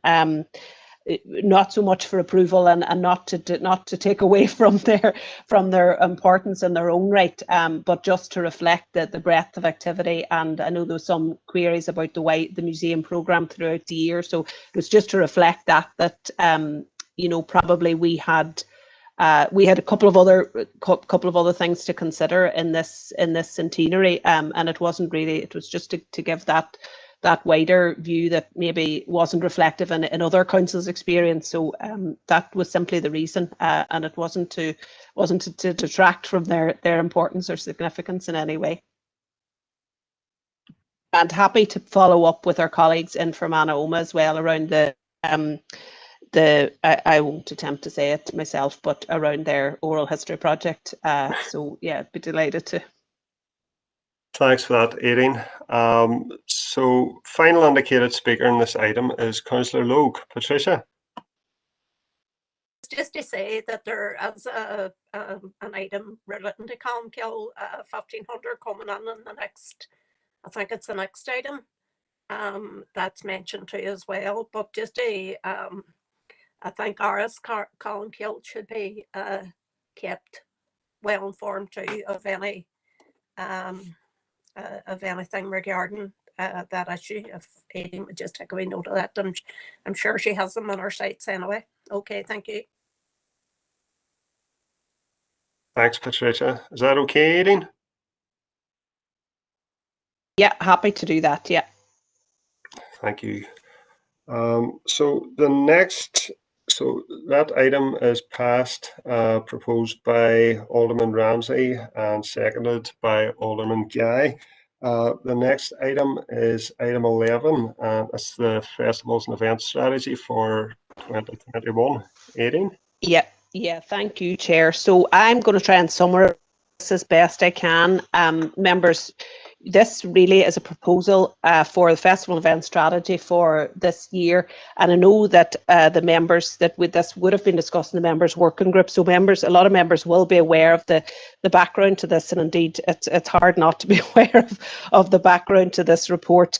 But I suppose what this report really gives consideration our approach to festival events for the next 7 months, really up until Halloween of this year, and how we're going to adapt and be ready to respond to the likely, hopefully some opening up, but I suppose being really realistic in some degrees that it is likely that normal life is still many months away, and that the reality of it is we expect for much of the rest of this year that social distancing in some degree will be the norm, and that some restrictions will remain in place. But we're also aware that we need to, ensure that we continue to have and facilitate community engagement, particularly around festival events and arts and culture. We're aware of its importance for, community engagement, for mental health, and we're aware of the importance, particularly of arts and culture, in that. And I suppose being mindful of the fact that our international visitors are going to be reduced significantly. And as you know, that is a big focus of our own festival and event strategy. It is obviously to focus on major events. Being cognizant of all of that, we are trying to, and we've done a lot of work over the last few months and talked to various colleagues, and some of you will be aware we've had a couple of very good engagements with colleagues who worked on Galway 2020. Who, as you know, had a really significant programme for last year and had to adjust it. And they gave us some very good learnings and advice, which we've taken on board and taken on our own learnings and experience. We delivered last year a lot of online programming, but you'll be aware that the sustainability of that is difficult. There's no doubt there's online fatigue, there's oversaturation in the marketplace, and indeed, the costs of developing really good quality online content are significant and indeed are increasing. So we have taken all that into account, and you'll be aware last summer that we, with the Department for Communities Recovery money, an amount of that was allocated and indeed is still there for events activity. And we developed the Inside Out animation programme that would support, I suppose, on-street business initiatives that would help entice customers and citizens back into the town and city centres. And that we designed that to be just, I suppose we've described it there in the report as just-in-time animation experiences. And our proposal is that we will continue with that programme. So what that means, I suppose, in essence, is that we can have a programme that we're ready, like a small scale programme that we're ready to roll out on 1 or 2 days a month, that can be easily taken up, taken down. It's very safe because it's all movable, and you know, I suppose it's the best way. We've learned from our experience this summer, and that's what we're proposing to continue to do. We're proposing to simultaneously develop programme content for our big milestone events in the calendar, which are the City of Derry Jazz and Big Band Festival, the Summer Jam in Strabane, and the Halloween events later in the year. Really, this strategy enables us to, I suppose, it will enable us to meet the core objectives of the festival events team. It will enable us to be agile and to still do activity in and around the key events that we have, and to, you know, to respond really to restrictions lifting and to respond to us getting back to normal, while still managing, you know, being able to manage it ourselves, because I suppose from an events perspective and from the team's perspective, the last year has been particularly stressful for them.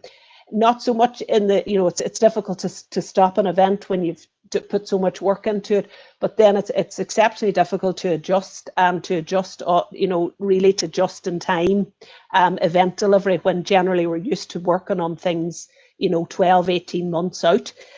So the way we've proposed this is that we will be able to do just in time. We're proposing the following elements as part of that programme: the Inside Out Visual Arts programme. So that's to, officers will work with a small dedicated funding opportunity which is made available to visual artists and cultural organisations to create exhibitions, displays, installations and experience that can be experienced outside, even in the strictest of lockdowns. So that's really where we're increasing the amount of, I suppose, visual art installations that are out and about, and working with our local artist community to do that. So for those key weekends, for those key events, we will have installations out. We'll have an Inside Out street animation and music programme. Again, that's very similar to the activity that we would have done over the past, you know, some of you remember it last summer. It wouldn't have been heavily advertised, but it was on-street animation that was really designed to bring the cities and town centres back to life.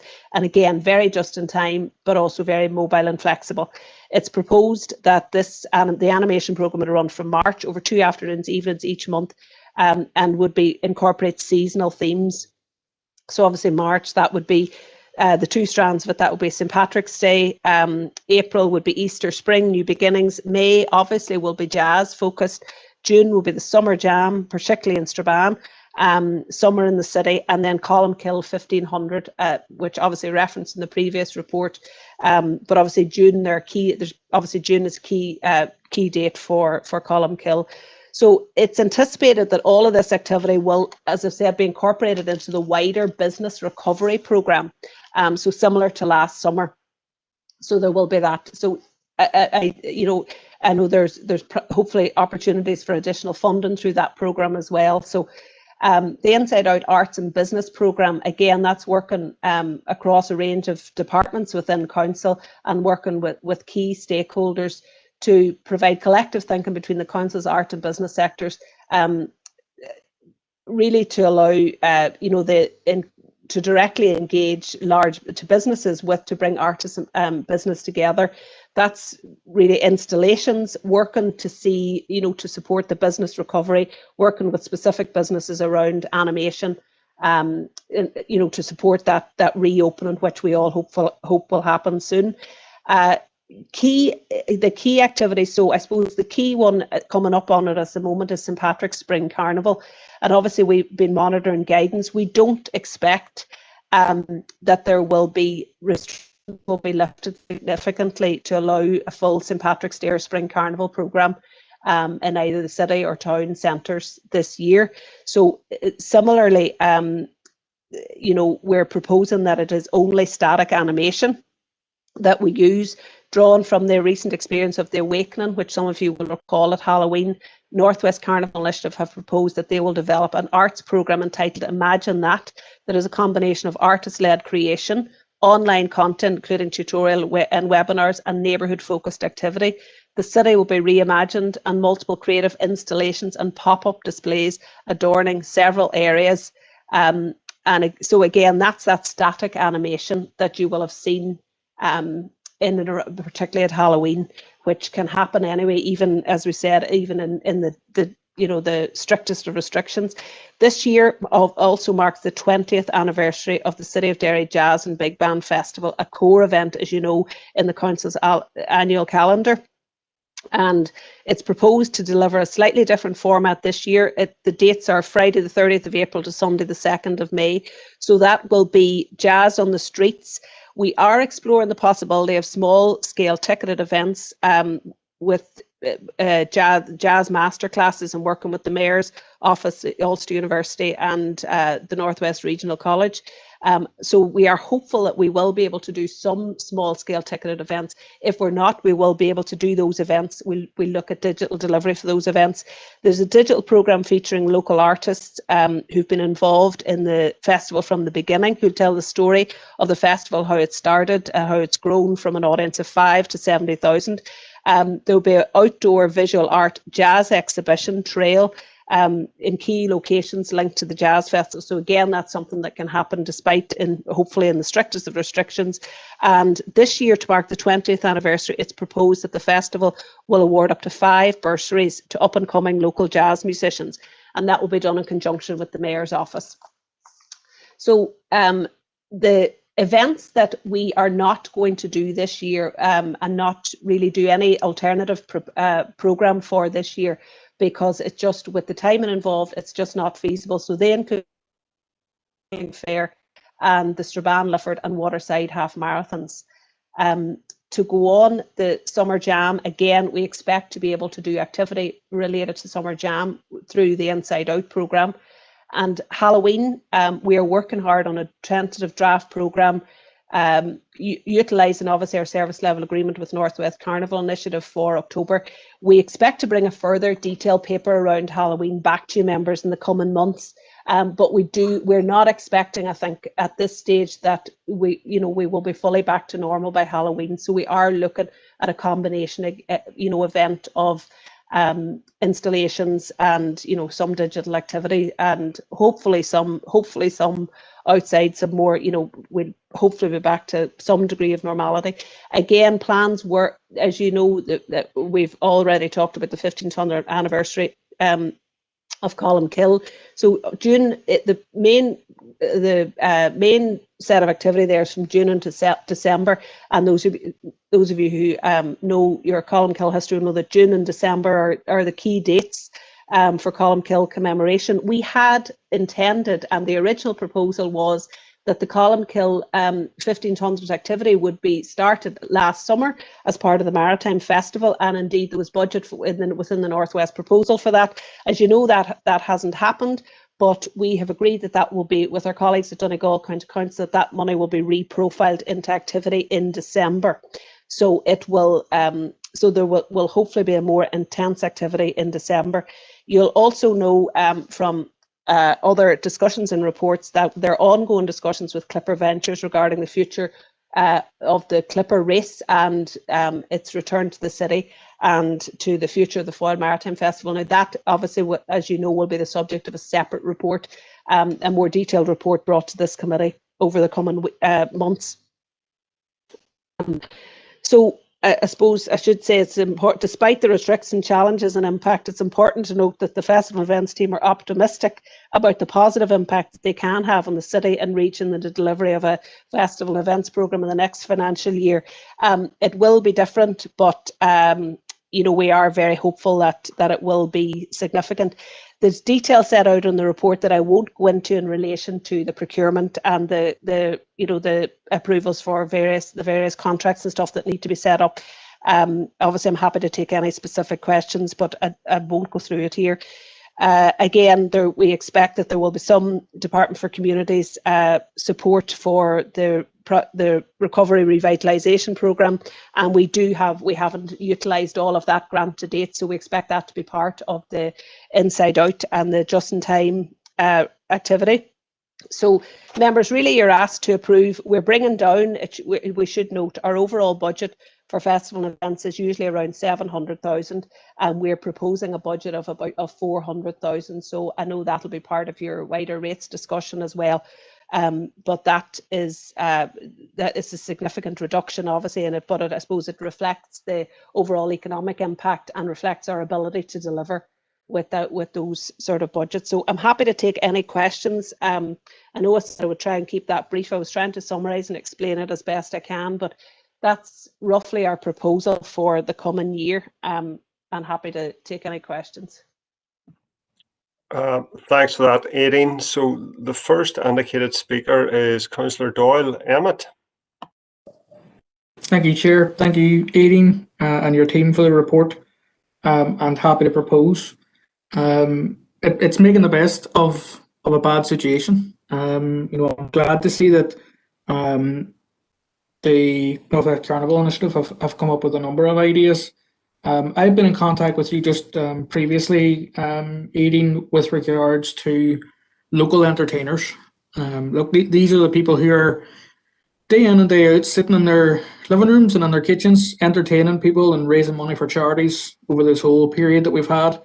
And I know that they form the backbone of all the entertainment that we try to provide as a council. Obviously, because the budget is going to be restricted to 400,000 this time, as opposed to 700k.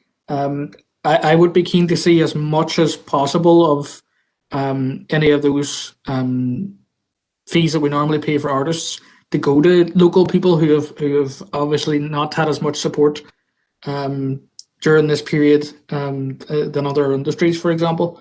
And I know as well, obviously, we're talking about a much smaller jazz festival framework. But what I would say to that is, as well, obviously with the costs that you'd sent me recently with regards to the artists' fees there, that they be reprofiled to make sure that obviously we have a local feel about it, because look, everybody loves going to the jazz festival and they're internationally renowned artists who normally come perform. That's probably not going to be the case. So I'm glad to see that those bursaries are going to be handled out, and of course maybe we could work alongside with the radio station we've just heard from earlier to get the word out on that. So look, happy to propose, but just to keep an eye on some of the spending with regards to artists, so that we can support those locally who have been trying to keep everybody going during the pandemic. Thank you. Thanks for that. Emmett, would you like to comment on that, Aideen? Well, I suppose we try wherever we can and however we can to employ local artists. I suppose the ironic thing is that while we won't be attracting visitors for Jazz Festival, the flip side of it, and we will not be engaging anywhere near the level of artists that we would have been, is that artists can't travel here either, or won't be able to travel here. So that's not, strictly speaking, not the best solution to that problem. But we always try to engage where we can local artists in all of our events, and to ensure that they have equal access to all of the opportunities that we have. But yeah, I suppose that's it's very clear to us that it will be. And I don't think I don't say that's a bad thing at all, but that's probably something that will solve itself, if you like, without I'm afraid this year, without too much work on our behalf, really. All right. Cheers, Aileen. Next indicated speaker is Councillor Ferguson. Rachel. Thank you, Chair, and thank you, Aileen, for the really extensive report. I think the fact that you couldn't summarise it quickly is because of the sheer work that goes on behind it. And you'll be glad, I don't have any questions because a lot of the questions are answered through the working group. I just wanted to put on record my thanks to yourself and the events team. I know how hard you have been working, especially in a time currently that it's ever changing and you're not sure what you're able to put on. But as always, you have done a fantastic job, and I'm happy to second this because from the work that you've done with the Awakening and Christmas, it's been absolutely amazing. Not only have you given someone for people to go and visit and enjoy, that's getting them out of the house and giving them mental health. You've always looked at the aspect of how that can tie in with engaging in the businesses. And again, I had a similar question in the working group as Councillor Doyle there, where making sure that the Jazz Festival was locally sourced and locally focused. And I know you answered very similar, that it would be kind of really focused on that, especially this year. So, and I must say, since that working group, digital fatigue is what you called it, trying to make sure we get things on the street. So I've coined that phrase and I use it nearly every meeting that I'm on. So again, thank you to you and the events team. You've done a fantastic job. And just to second the paper, thank you. Thanks for that, Rachel. Next indicated speaker is Councillor Logue. Patricia. Thank you, Chair.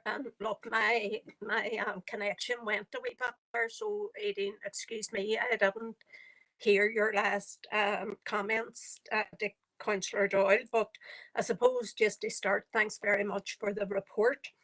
It is sad, but I suppose not unexpected that St. Patrick's Day, the Northwest Angling Fair, and the Strabane and Waterside Half Marathon are not going to happen in the usual way this year due to the restrictions, I suppose. But I would just like to, I do think that we have seen it by recent things that happened over Christmas, etc., where the community groups really stepped up and engaged in a way that the restrictions allowed them to deliver to communities, and these engagements really lifted people throughout, I suppose the different areas within the council district. So I would be urging that, especially with St. Patrick's Day coming up, that we do all that we can and work with community groups again to see if anything can be done to a similar nature that was done at Christmas. Also, I'm glad to hear about the 5 bursaries. I think that's an excellent idea, and I think it goes without saying that they will be all be participants within the council district that will be getting them bursaries. But just to go on to I suppose the major point that I wanted to make was about the local artists, and I know other councillors have mentioned it too. They have, local artists all over have had a particularly hard time during the pandemic, and they have given of their time freely to try and lift people's spirits and whatever at numerous things that have been organised, although nearly all digitally.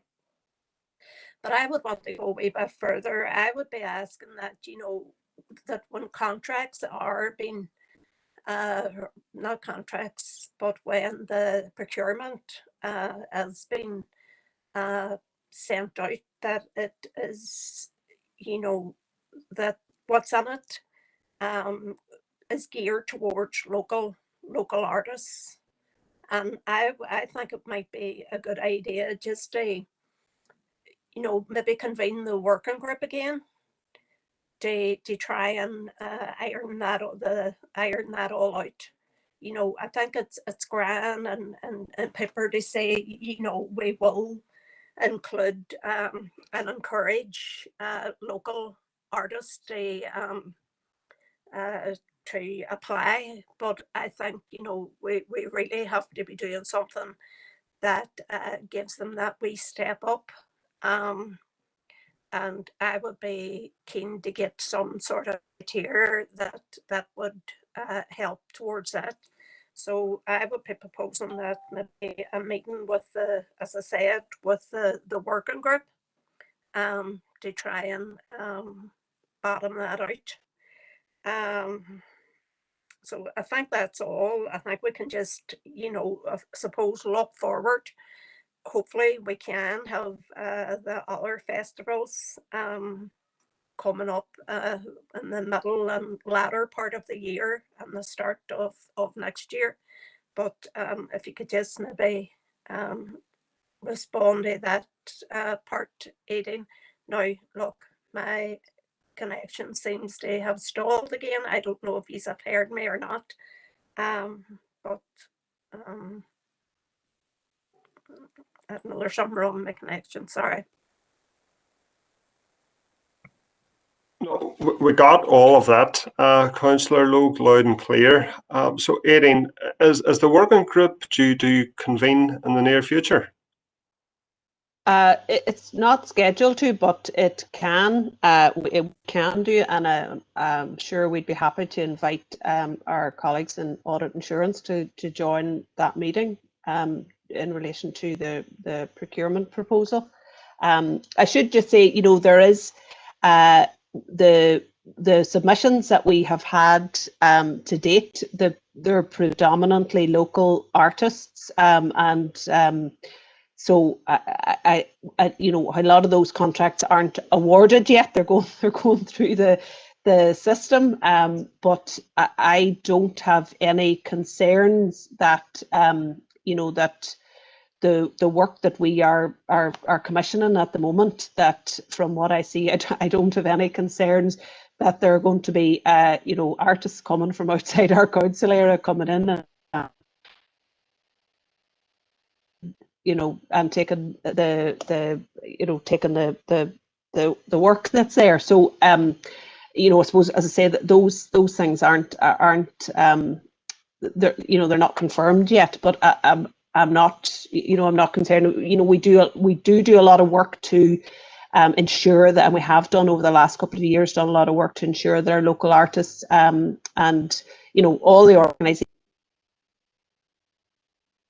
can contracts, I suppose, that we do. So as you know, we issue any money that leaves council leaves either generally by a grant aid process or by or by a procurement process. So we're keen to ensure that all of the artists, that all of our local sector have equal opportunity on both fronts. And you know, from, as I say, from what I know about what was commissioned so far this year, there's an excellent representation of local artists and local organisations. The other thing, I suppose, to note in relation to community activity, the one thing that sorry, apologies. The one thing that I would say is that this report relates, I suppose, directly to council activity and not to those that we fund. So a lot of you know, we have adjusted a lot of our funded programs to enable the particular community festivals to adjust their activity. So we'll hopefully have some, you know, when the year is over, as you know, we generally bring in an impact report and really reflect in the future reports the way that both particularly the recipients of community festival and headline events have adjusted activity, and that's, you know, that there's a lot of very good community activity that's happened there. All right, thank you, Aidan. Next indicated speaker is Alderman Wark. Graham. Thank you, Chair. Just to let you know, the signal's very, very poor from Eileen's side there. It's much cutting off. You know, maybe if she turned off her camera, it might help things. No, they fully hear what she's coming back with. But anyway, what I'd like to say, I'd like to welcome the report here today. And to be honest, it's really, really hard to believe that we're nearly coming up to a year now and we were one of the first districts to more or less go on these shut. And obviously before Patrick's, we did make the right move on that. And just to look over this year, the many festivals we lost out on. But the thing about it, unfortunately, we all know we're going through a pandemic here, and the thing about it all is we will get through the other side. But what I'm going to be proposing, more or less, they put it forward that working group is obviously with the amount of festivals lost, but looking at one major festival when we're out of all this, they more or less, obviously, they make the COVID, but also celebrate the frontline workers in the district. One of the biggest fireworks display this city has ever seen. And obviously with this, like obviously we Halloween, all the festivals throughout the year from Patrick's Day, we obviously didn't have them. They were good work to do commercially. But what we do coming out the end of this year, we have one major festival in this city. They celebrate the work of our frontline workers and also memory for the people that passed away with COVID in the district and the families who have suffered. But that's what I'd be proposing now for the officers. They put forward to the working group and maybe come up with plans, bring it forward to the work here. The BNC, thank you, Chair.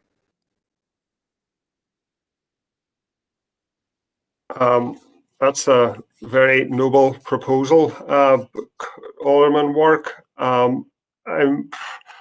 I'm conscious that the financial aspect, we're cutting our festival and events fund from 700,000 to 400,000. I'm sure the officer team have an idea of what we've discussed here today and how much that's going to cost. I'm also conscious of we're still in rates discussions, and we probably will be for another 2 or 3 weeks, I would imagine.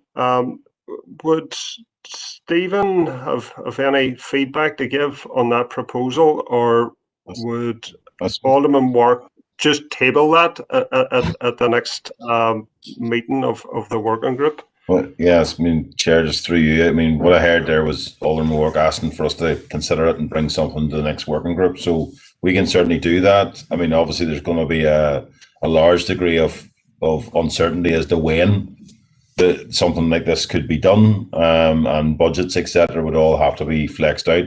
The principle, the idea is, is very sound and noble, and something that we would obviously be looking to do as a district wide, as to when appropriate. But certainly we can think about some more ideas, bring it to the next meeting in the working group, and have a further discussion with a view to bringing something back to committee in due course. Is that okay, Alderman Work? Yeah, I appreciate. I think so. Definitely needs to look at here, Stephen. Obviously, there's a big possibility here come the Halloween there will be no fireworks again in the city. So there is for 2021. So obviously this pandemic's not going to last forever here. But one thing we do, there's heroes out there, and unfortunately there's a lot of people who lost loved ones. And one thing, obviously, with the lack of the festivals going through this last year and now into this year, obviously there could be a bit of savings still there. And now we put on obviously a celebration event, and we'll be looking at that. Thank you, Chair.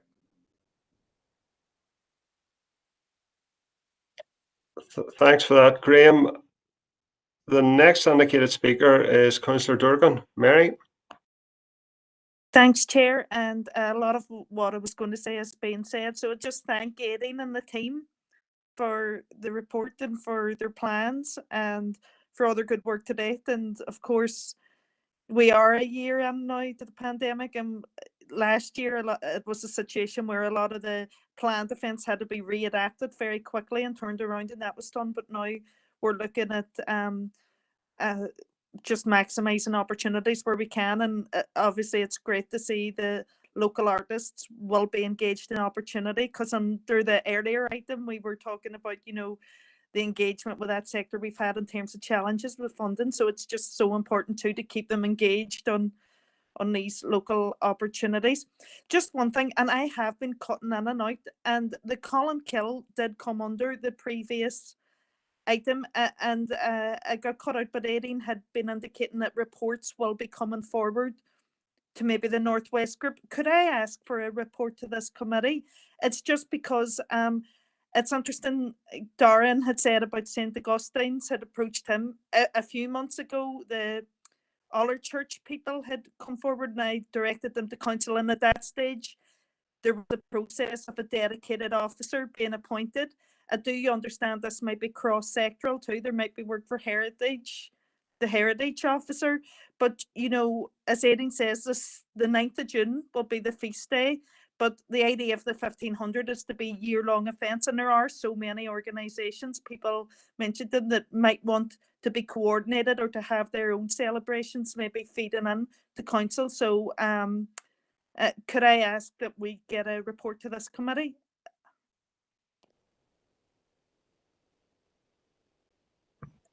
Aidan? Yeah, no, happy to do that. So just to confirm, just so members are aware, the officer who is appointed, as you know, that is a joint project between ourselves and Donegal County Council. So the officer has been appointed and is in post. And indeed, I was at a meeting yesterday evening with the steering committee, the Columkill steering committee, so with our colleagues at Donegal County Council. So where the officer is moving apace, and we were working closely with her on the launch of the grant aid programme, and it was incorporated into as much of the promotion activity that we did around all of our grant aid opening. So the majority of the organisations are heavily involved in that network, and you know, so we've included the Columkill activity in that. But yeah, absolutely, I'm happy to bring back a further report and update on that ongoing activity, but just a brief update for now on that.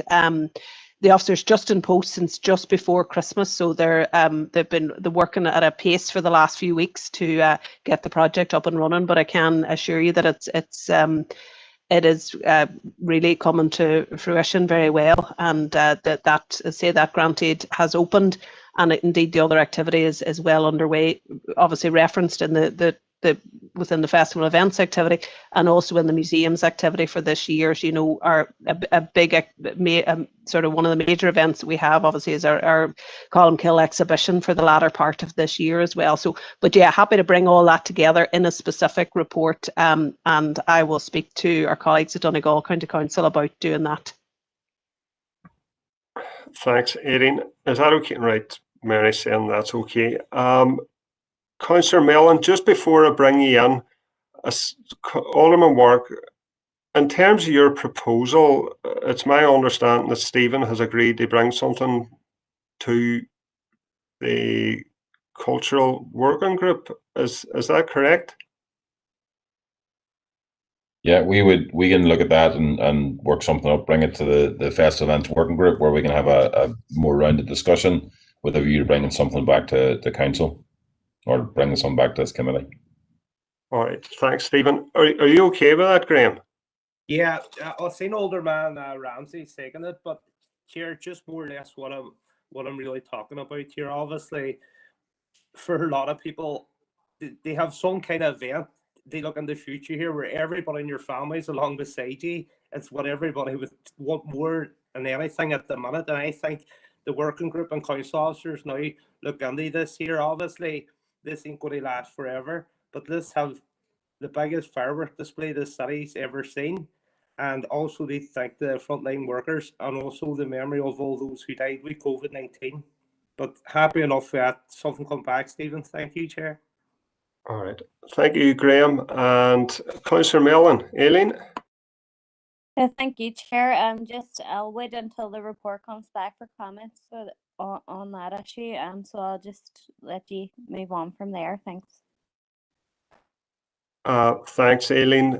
So before we move on to the next item, I'd just like to express my thanks and gratitude to the officer team who've been operating on very difficult circumstances. You know, these events that were once part and parcel of our social calendar, you know, they can't proceed as normal. And it's great to see that the team is working proactively for creative solutions. These events, they're a massive economic driver for the city and region. they're a massive part of our tourism offering. They're a job creator, and it's Halloween, St. Paddy's Day, the Jazz Festival.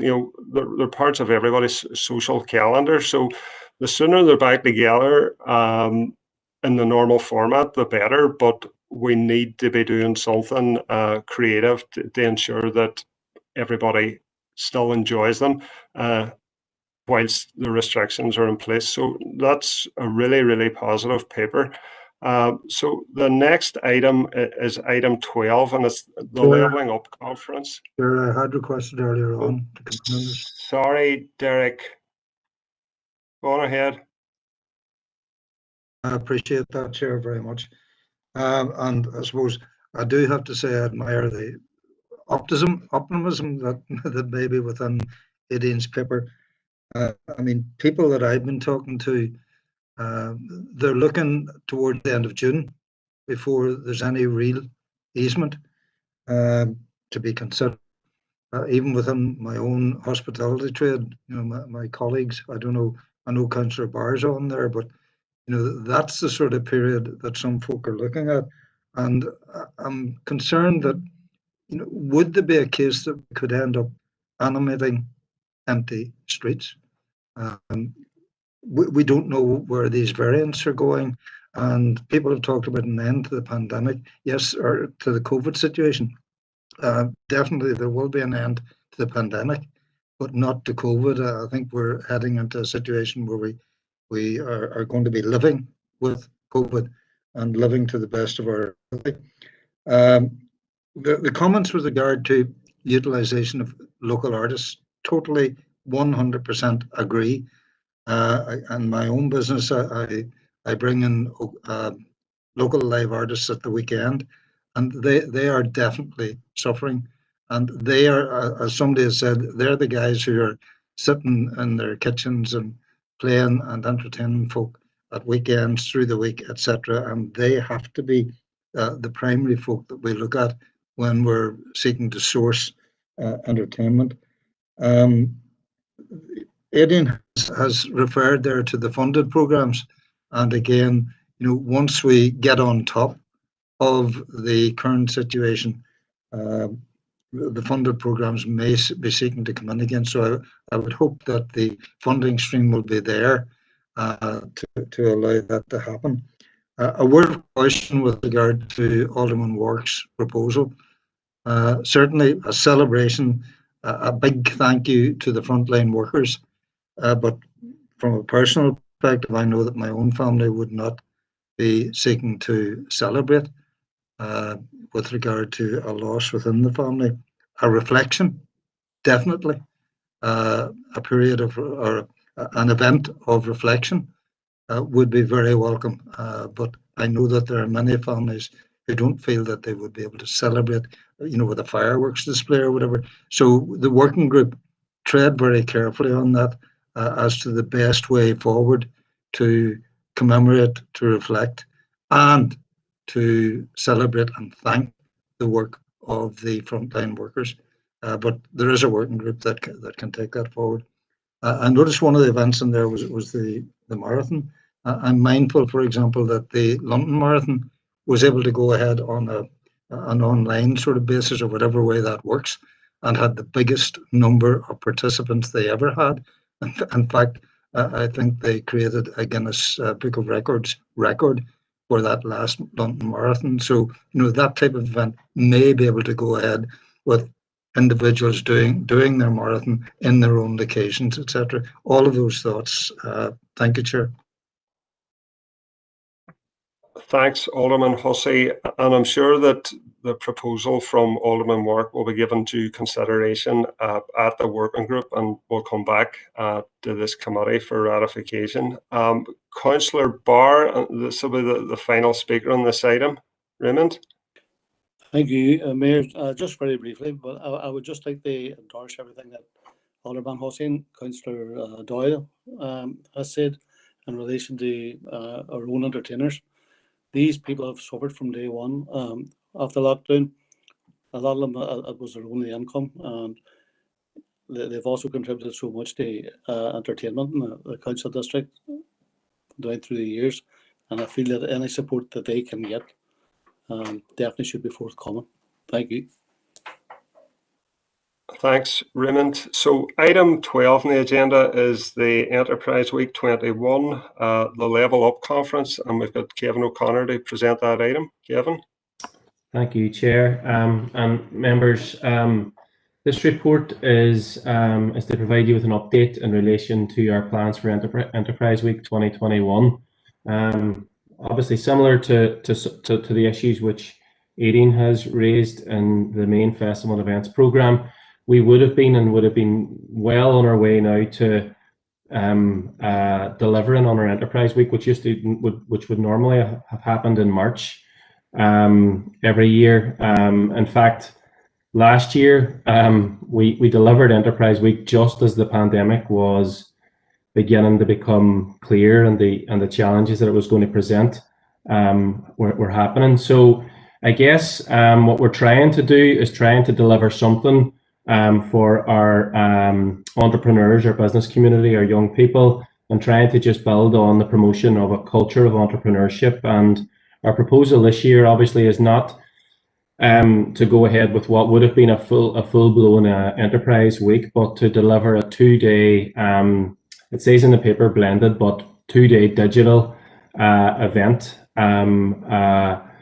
promoting everything we would around entrepreneurship.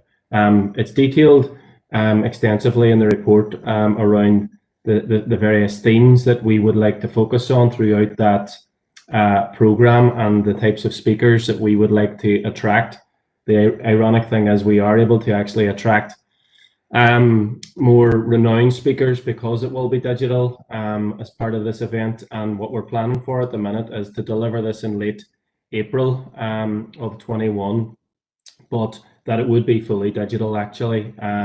We want to work with Starticus, who delivered the most successful element of our Enterprise Week last year. This year, we want to try to keep raising the profile of entrepreneurship in the city and the region as part of this event. The costs are detailed there in the report, and the recommendation is that members approve the proposal to deliver the 2-day digital conference in late April 21. Thanks for that, Kevin. Councillor Durgan, you'd like to comment? Mary? Yeah, I just thank Kevin. I see Mickey has proposed it there in the chat box, so I'm happy to second. I was going to propose. And yeah, it's a very good program. It's good. And as you say, sometimes with the digital, there is an opportunity to get attendance of people that maybe wouldn't normally. So yeah, thank you, Kevin. Thanks, Mary, and thanks, Councillor Cooper, for proposing that item. The next item on the agenda is item 13. That's the Labour Market Partnership, and again, that's Kevin O'Connor. Kevin? Thanks, Chair. Members, the purpose of this report is to outline specific proposals around the establishment of local labour market partnerships, and to update you on engagement with Department for Communities and how this might work. As members will probably be aware from previous reports, the existing DFC funded employability programs are drawn to a conclusion they have been over a period of between 2020 and 2022. Those programs typically are designed to look at tackling economic inactivity, long-term unemployment itself. Employability NI is DFC's new approach to providing support services to this cohort of people.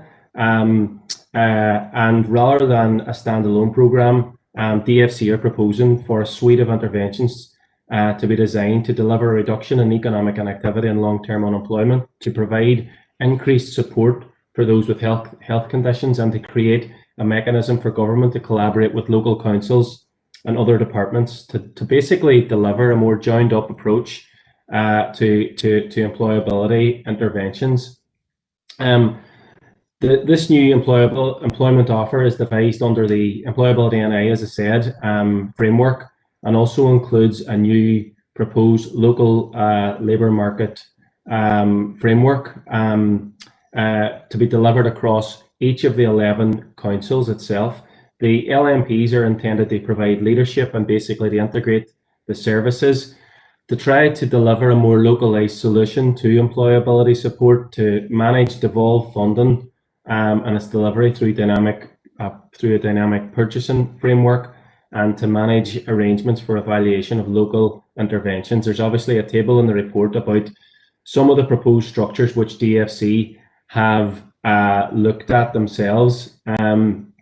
I guess I would draw your attention particularly to item 3.3 and look at the framework within which DFC are proposing to roll out this new approach. There's a number of actions in which council are basically being asked to provide secretariat support to the new structure, undertake a statistical analysis and identify local priorities within the areas that I've identified, i.e. looking at employability and/or labour market issues like deprivation, poverty, health issues, the unemployment pertaining in a particular area, educational inequalities. Eventually, as the year progresses, produce an action plan for the 21-22 period, and to try to develop this in a pilot format in this year with a view to looking at a full implementation 22-23. What I would say is that at this point we are still, all 11 councils are still in discussion with DFC around budget allocation specific to the local area, budget allocation also for councils to deliver on the commitments that they would be required to. And it is expected that DFC will make available the resources which will support our skills projects and initiatives as part of a solution to address the challenges in creating employment opportunities. I would finally also say that obviously this council area has been at the forefront, I would say, ourselves and probably Belfast, in terms of really focusing on skills and focusing on skills as a priority area. We had established through the strategic growth partnerships, the education and skills delivery partnership. So we do have a track record, a good partnership way of working when it comes to delivering joined up programs.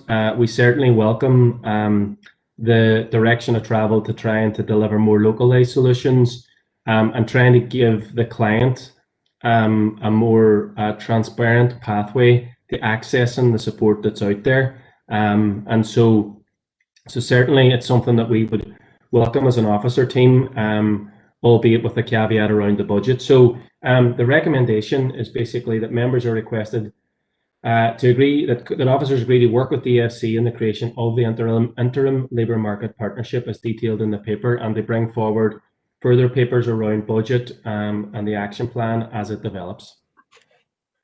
Thanks for that, Kevin. First indicated speaker is Councillor Cooper. Michael. Thanks, Chair, and thanks to Kevin.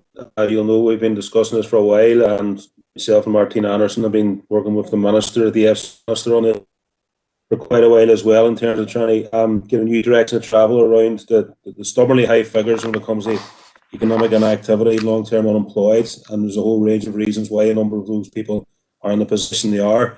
And there's been a whole range of programmes delivered in the past, which in some cases have been successful to a point, others not so successful. And one abiding issue which has always been there has been, number one, the lack of follow-up in terms of once people have completed programmes and trying to progress them in certain directions to make sure the programmes they've done have benefited them, but they're signposted, then they try and make further progress to get back into the labour market. And there's also the monitoring of the programmes to ensure those that are successful are maintained and those that aren't as successful aren't. And because of that lack of monitoring, there's a lot of duplication of programmes in terms of what they deliver, and the waste of money in many cases as a result of that. So this is all geared from the Minister's perspective to streamlining what's out there and making it as effective as possible and more effective in terms of getting those who need the hand-holding, for want of a better word, from the start of the process of getting them on the programmes, and when they come through the programmes, then making sure they are signposted, they have that support in place, both financial and otherwise, to make sure we can get them back into the labour market. So we're absolutely, obviously, in favour of this. And in terms of the budget that you mentioned, I mean, I think the Minister will be happy to look at that in terms of making sure there's resources in place for this. But the fact that it's delivered locally is key, because we have our own experience in the city here, and as you referred to, Council's already done a lot of work in terms of trying to have a joined up approach.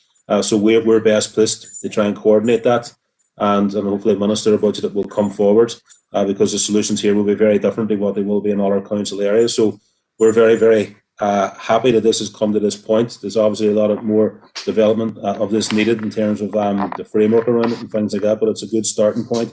And hopefully, as a result of it, we'll start to see less duplication. We'll start to see a more refined approach, and ultimately, we'll see more people coming off the unemployment register, getting back into work, because it's particularly in the COVID situation, there is this ongoing problem we're going to have with people entering into the labour market for the first time, or going under the unemployment elements for the first time, because they've lost jobs as a result of COVID, and there is that fear that the long-term unemployed will fall to the wayside in terms of the focus, which is understandable in one sense. We want to make sure that people who have lost their jobs in the COVID crisis get back into the labour market, but we still have to keep a key focus on the long-term unemployed, and those figures in Derry are higher than any other part of the north. So this programme will hopefully address that going forward. So I'm happy to propose the item. Thank you. Thank you, Councillor Cooper. Next indicated speaker is Councillor Cusack. Shauna?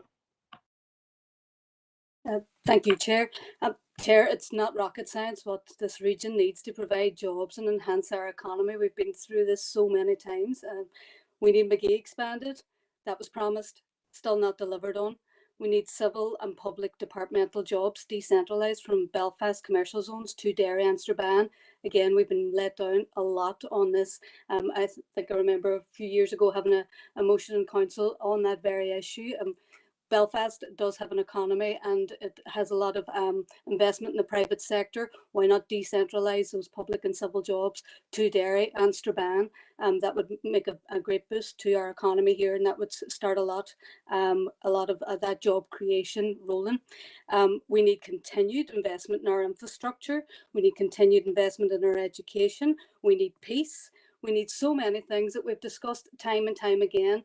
And Chair, while this LMP project, if it can facilitate job creation, that would be absolutely excellent. And I would back that and I would welcome that. But is it just going to be another talking shop or another tick boxing exercise? Because at the end of the day, certain parties still have not delivered here. They know what the solutions are. They know where they lie. We all know where they lie. And I say, again, if it can deliver, if it can focus it, if it can make things happen for people here, brilliant. I'm just a bit sceptical at this stage, but I'm open to see what happens. Thank you. Thank you, Councillor Cooper, or Councillor Cusack. Next indicated speaker is Alderman Hussey. Derek? Thank you very much, Chair. I suppose following on from Councillor Cusack's point there, and indeed from Councillor Cooper, he did refer to the budgetary requirements, and we need to be mindful of those, and we need to have those guaranteed. It's not, to me, enough that DFC will confirm LMP budget allocations. As Councillor Cusack has said there, you pass the buck down to the local authority, but you then don't give them the tools to do the job. I think there has to be a guarantee of particularly administrative budgetary requirements being met on this, and a guarantee that is long term and not something that's sort of there for a year or 2 years. This issue will be with it for a long time, and I would like to think that DFC will back up the proposal, which is excellent, and it's taking the issues to the ground level where they need to be dealt with, but they need to give the tools to do the job, not alone on the support that will be available to the folk that LMP will be dealing with, but also the administrative element that will be required through the process as this develops.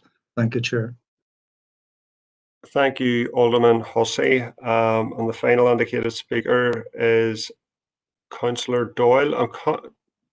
Derek, did you second, Shauna or Derek? Did you second that? I know Councillor Cooper No, proposed it. I'm not a member of the committee. I'm happy Shauna, to did you second, Chair. second? All right, cheers, Shauna. Thank you. Second, sure. Councillor Doyle, Emmett. Thanks, Chair, and thanks, Kevin, for the report. I'm very skeptical. I have to be dead honest about it. I've sat in enough meetings over many years looking at these shiny new schemes that people come up with, and I was looking for the key word there that flows through every single one of them, and always has, and I found it there at 2.4. Develop local area plans, including setting targets for performance. Now, normally what we see with these kind of programs, and look, see if it works, fantastic. I'm more than happy to eat my hat. But what normally happens with these programs on the ground, frankly, is that the department pushes down these types of programs. Local organisations bid to become partners of it, and people are put in boxes and pigeonholed because the frameworks that are put in place don't necessarily meet their needs, and then they're punished when they don't meet necessarily target and performance requirements. I'm really skeptical about lending my support to it, at least until we have more information, because this shiny presentation that we're getting and that the department are talking about just seems to me just to be another one of those programs where we are effectively being given the nod to participate in schemes where look, let's look at it from a Derry perspective. You can put as many schemes together as you like. There's only so many jobs, and that's outlined over many years in terms of our economic performance, which we all want to improve. But in terms of putting people on a scheme that then pigeonholes them, like I say, like they normally do, and then the department punishes people because there is no job at the end of it, and their benefits, for example, are affected, is not something that I think we should be putting our name to. But look, I'm happy for if more information is available for it to be shared with me. I'm more than happy to be proved wrong, but seen too many of these schemes before that normally end up when people ring on us as elected representatives when the scheme ends up them getting a letter from DFC saying their benefits have been cut because they missed a meeting here or weren't able to fulfill a requirement there. So that's my 2 pence worth. Thank you, Councillor Doyle. I have to admit, I share some of the concerns of the previous speakers. I do see the scale of this task is massive. We've got the highest unemployment in the north, we've got the highest economic inactivity in the north, but I agree with this approach, this local approach with local stakeholders, with local knowledge, formulating a local response to the specific circumstances that face people who are long-term unemployed, who are economic, they're not economically active across our council area. I think the rationale for it is sound, but the biggest challenge is going to be the funding element of this. But we'll wait and see how all this unfolds. The final item that is open for decision is item 14, and that's relating to the operational costs of our city and district's car parks. So that's Kevin O'Connor. Kevin. Thank you, Chair. Members, there was a request, I think, and I'm hoping I'm right, at either the previous Environment Regeneration or at Council, the full Council, to for a paper to come towards the Business and Culture Committee around the current status in relation to off-street car parking charges and enforcement. And you're all aware that obviously we have control of the off-street car parks and have done since 2015. I guess what the update is that we continue to operate our off-street car parks as we normally would, albeit obviously usage is much reduced because of the decline in obviously footfall and traffic within our paid car parks across the city and the district. Our costs remain the same. We still continue to, and we did continue to pay our as part of our contractual arrangements with both DFI and NSL, who are our contractor in relation to enforcement at all of our car parks. Our costs remain the same and are outlined within this report itself. We haven't had any feedback from the general public or others around the current situation around car parks and our charges, other than that obviously we're providing a substantial amount of spaces across the city and district. For your benefit, we have outlined the costs, the revenues in relation to these car parks, and how that funds obviously council services. As you know, members are obviously asked to consider the contents of the report in relation to the proposal that had come forward at a previous council meeting, and I'll hand it back over to yourselves. Thank you, Kevin, for that update. I have no indicated speakers thus far. Oh, sorry. Is it Alderman Guy? Alderman Ramsey, I think it was first, was it? Oh, it's Alderman Guy in my chat box. Thank you, Chair. That's it, yeah. Thank you, Chair, for letting me in. Yes, thank you for the report, Kevin. It was my colleague who actually brought this up at, I think it was Environment and Regeneration last month. During lockdown back in March, March to June 2020, obviously council had permitted free car parking and throughout the city and district. And obviously, when operational, council obviously have ongoing charges they pay during that there. But I do note that they don't pay for PCN processing and cash collection when those car parks are non-operational, due to the fact that, well, passing these car parks, I think they've been pretty empty recently. Obviously, with lockdown and a lot less people around the town working. I think that most likely due to that, they would probably operate at a loss anyway, which I'm incorporating the process, PCM processing and the cash collection may actually be out more than the money would maybe they would be saving. Obviously, we wouldn't know this until looking at records from the previous few months that have been in lockdown. But taking into consideration that Fallside have taken steps to allow free parking for customers, I would like to propose that council permit free car parking at all council-owned car parks throughout the city and district up until the current lockdown measures are lifted, and in accordance with the measures implemented during the previous springtime lockdown. And I can put that under the box there. If you could, Alderman Guy, and do you have a seconder for that? Happy to second that, Chair.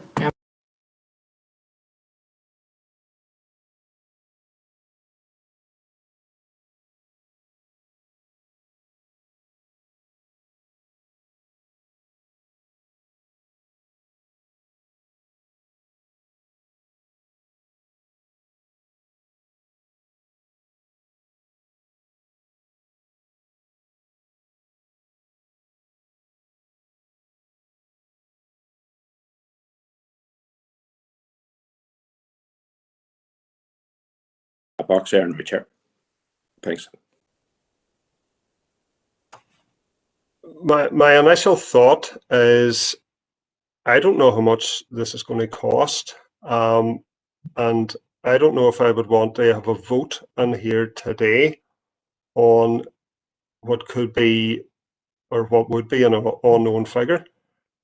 Kevin, would you be able to tell us how much that would cost? And I'm fully aware, and I've mentioned it before, about we're going through a rates process, and we're very, very conscious of the financial impact of that.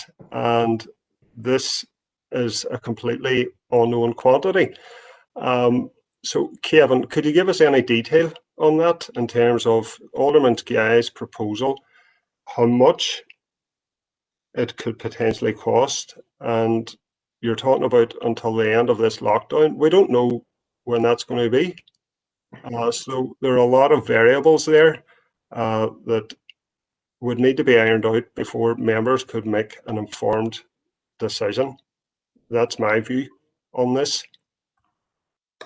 I guess I can't give you an exact figure, Chair, today, but I mean, we could certainly estimate one if we had, a couple of days to look at it. What I would say is that the NSL contract costs will remain, and so what I would need to do is to pro rata those NSL contract costs down for the period that's potentially proposed, and then potentially look at the revenue that we have been bringing in, say, since the current lockdown measures have been in place, to give us a kind of good understanding of potential, the potential lost, revenue as a result of the zero fees on the car park. So, I would need to get a proper look at it, and I can certainly, come back pretty. It would only take me a few days to do that. I just don't know off the top of my head, and my maths isn't that good to pro rata down some of those costs that are in that table and take ones out and put ones in, if you know what I mean. So I'm sorry I can't give you a better answer than that just at this moment in time, but I will be able to do that over the next day or so. Thanks very much for that contribution, Kevin. There are a number of other speakers. I'm unsure if it's people who wish to comment on Alderman Guy's proposal. So I'm going to go through you one by one. So Alderman Ramsey. Well, I have to tend to agree on yourself, and obviously Kevin there is skeptical as well. If we're to base this on the 1920 figures, we had an income of 1.3 million, and our outgoings were over 500,000. So we did have a surplus then. But the problem this time around is our expenses haven't changed. And this year, end of March this year, at the minute, we're sitting at something like 400,000 loss. So that would, even if you worked on them figures, it's a risky proposal. We're losing money, as we know, all over and all our services, and the car parks aren't being used as often. I just think it's a risky proposal based on the figures in the rates, which is 400,000 loss in the last since the pandemic started, and we're not at the end of the financial year yet. So I don't know if our party would be prepared to support that proposal. Maybe if we get exact figures, we could look at it again, but today I don't think we could.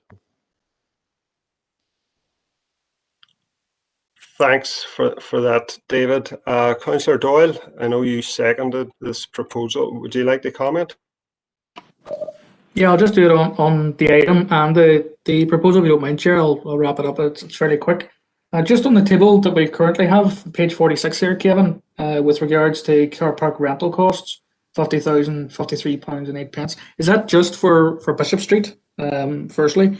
And just on the proposal, Chair, I understand obviously there's a financial impact and element to this, but I do think it's being done, which is why I supported it, because I've spoken to Alderman Hussey in relation to this before, to support the people who are still keeping this economy going. particularly in the city centre, where people are still continually going to work. And this is about supporting them. But obviously there is an impact to it. I'd be happy to wait. And I know Darren has put a slight amendment to his proposal in the chat box there for some sort of information to come back from Kevin. Thank you. If Kevin, just on that car park rental costs, please. That's across a number of car parks, and some of that information is a wee bit commercially sensitive, so I prefer, it is across a number of car parks. It's not just one. Thanks for that, Kevin. I see that Alderman Guy has slightly amended the proposal to say subject to an impact appraisal. I'm going to make a separate proposal, and I'd appreciate it if people could give this due consideration. I've already said that we don't know what the cost of this is. Kevin, you said you could do your sums in a few days. Would it be possible to bring a paper to full council, clearly detailing the financial impact of this, and then Alderman Guy, if you would be amenable, you could propose that motion at full council with everybody having full knowledge of the actual financial impact on this council, the ratepayers, and the pending rate process.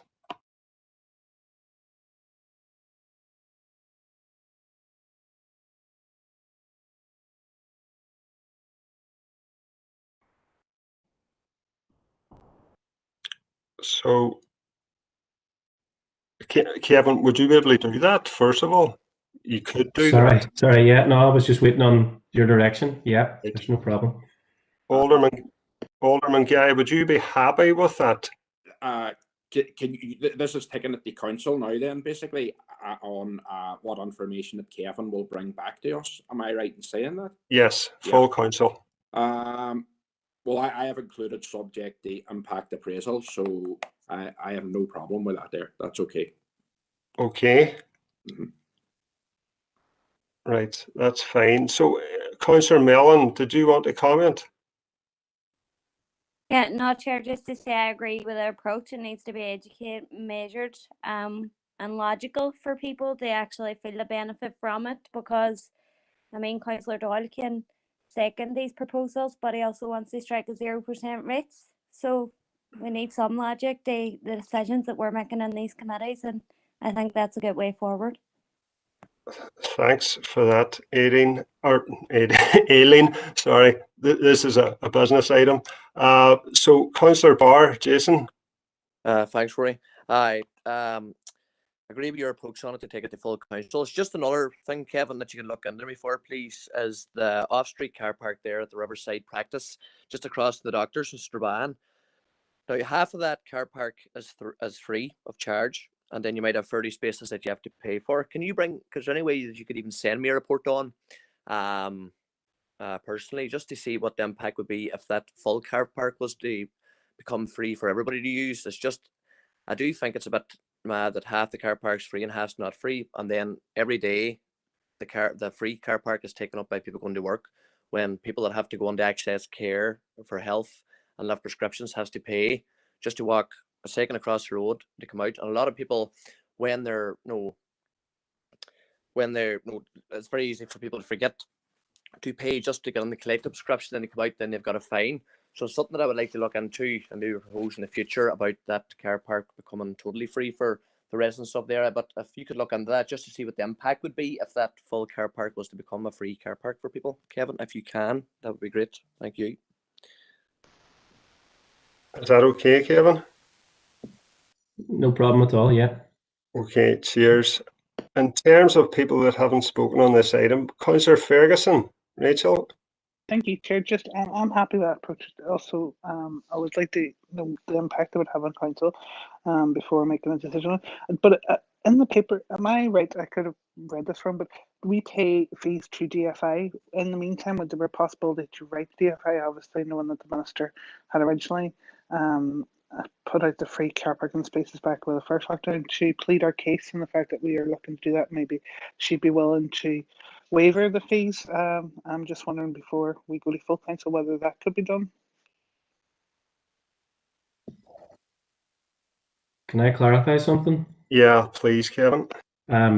So the contract we pay to is to NSL, which are a private company. DFI manage that contract on behalf of the 10 councils, and the costs to DFI would be the ones that you wouldn't be doing. They do the PCN processing. You wouldn't be continuing with those costs. Those are some of the costs that you wouldn't do. So it's really it's the other costs, well, it's our own costs, or it's the cash management or the traffic attendant deployed hours, which are an NSL issue. So in the paper that I can draft, it can clearly highlight what will continue, what we think will continue, and an estimate of the revenue that we think, based on this period, if you know what I mean, that we've already been charging for, will be, and what the cost to that would be to the council, with all of those factors. Thank you, Kevin. Are you happy enough with that, Rachel? Absolutely. No, thank you for that clarity. Perfect. Thank you. All right, cheers. A number of people have said they agree here, so the only other person that's left to speak is Alderman Hussey. Derek? Thank you, Chair. Obviously not a member of the committee, but just to remind members, I think there was no economic appraisal or anything when it was agreed in the first lockdown. And of course, we still have free burials, and I don't recall an economic appraisal of that. It was just a decision taken to council. However, the situation is there. With regard to Strabane, that Councillor Barr, Jason, brought or mentioned there, that was a decision taken under the old Strabane District Council, or that position emerged at that time. And part of the rationale was that people were going to attend the surgery in Strabane and finding that there was nowhere to park. So there had to be some sort of control that ensured that the car park, because it was free compared to the one down the town, filled up with town workers and left no space available. So certainly reconsider that situation, but also remember there needs to be some methodology whereby car parking spaces are available for those who are coming to attend the local clinic or surgery there in Strabane, whenever that's been looked at. Thank you, Chair. Thanks, Derek. So just for my own peace of mind, this will be an item at full council. So Alderman Guy doesn't need to table a motion or anything like that. This will be on the paper for full council. Chair, if I can just, yeah. What we'll do is we'll clarify it in the minutes to make sure it's a decision to be held over for council. So it'll come up under business and culture minutes. And if Kevin prepares the information paper, we can circulate that to members before the council meeting. And then that means that the decision can be made. So in effect, we're holding off any vote on the motion until the minutes of business and culture in full council. Thanks for that clarity, Stephen. So that's open for decision completed. We have 4 items and open for information: 15, 16, 17, and 18. Councillor Doyle has indicated he'd like to speak on items 15 and 16 briefly. So take it away, Emmett. Thanks, Chair. Just on 15, I spoke to John here today just about some issues I wanted to get clarified, but I suppose mainly it's just to say that for members who maybe didn't know, this was the last week of employment for our own age-friendly officer, who had been working alongside some of these projects, and just wanted to place on record, I think she did a fantastic job, and and hopefully in the not too distant future, we'll have resources available for that type of post to come up again. And just on 16, specifically under the, hold on one second, under 3.7, if somebody could maybe come back to me with regards to the job directions numbers. They're all 0, and I just wanted to get some context around that. Thanks, Chair.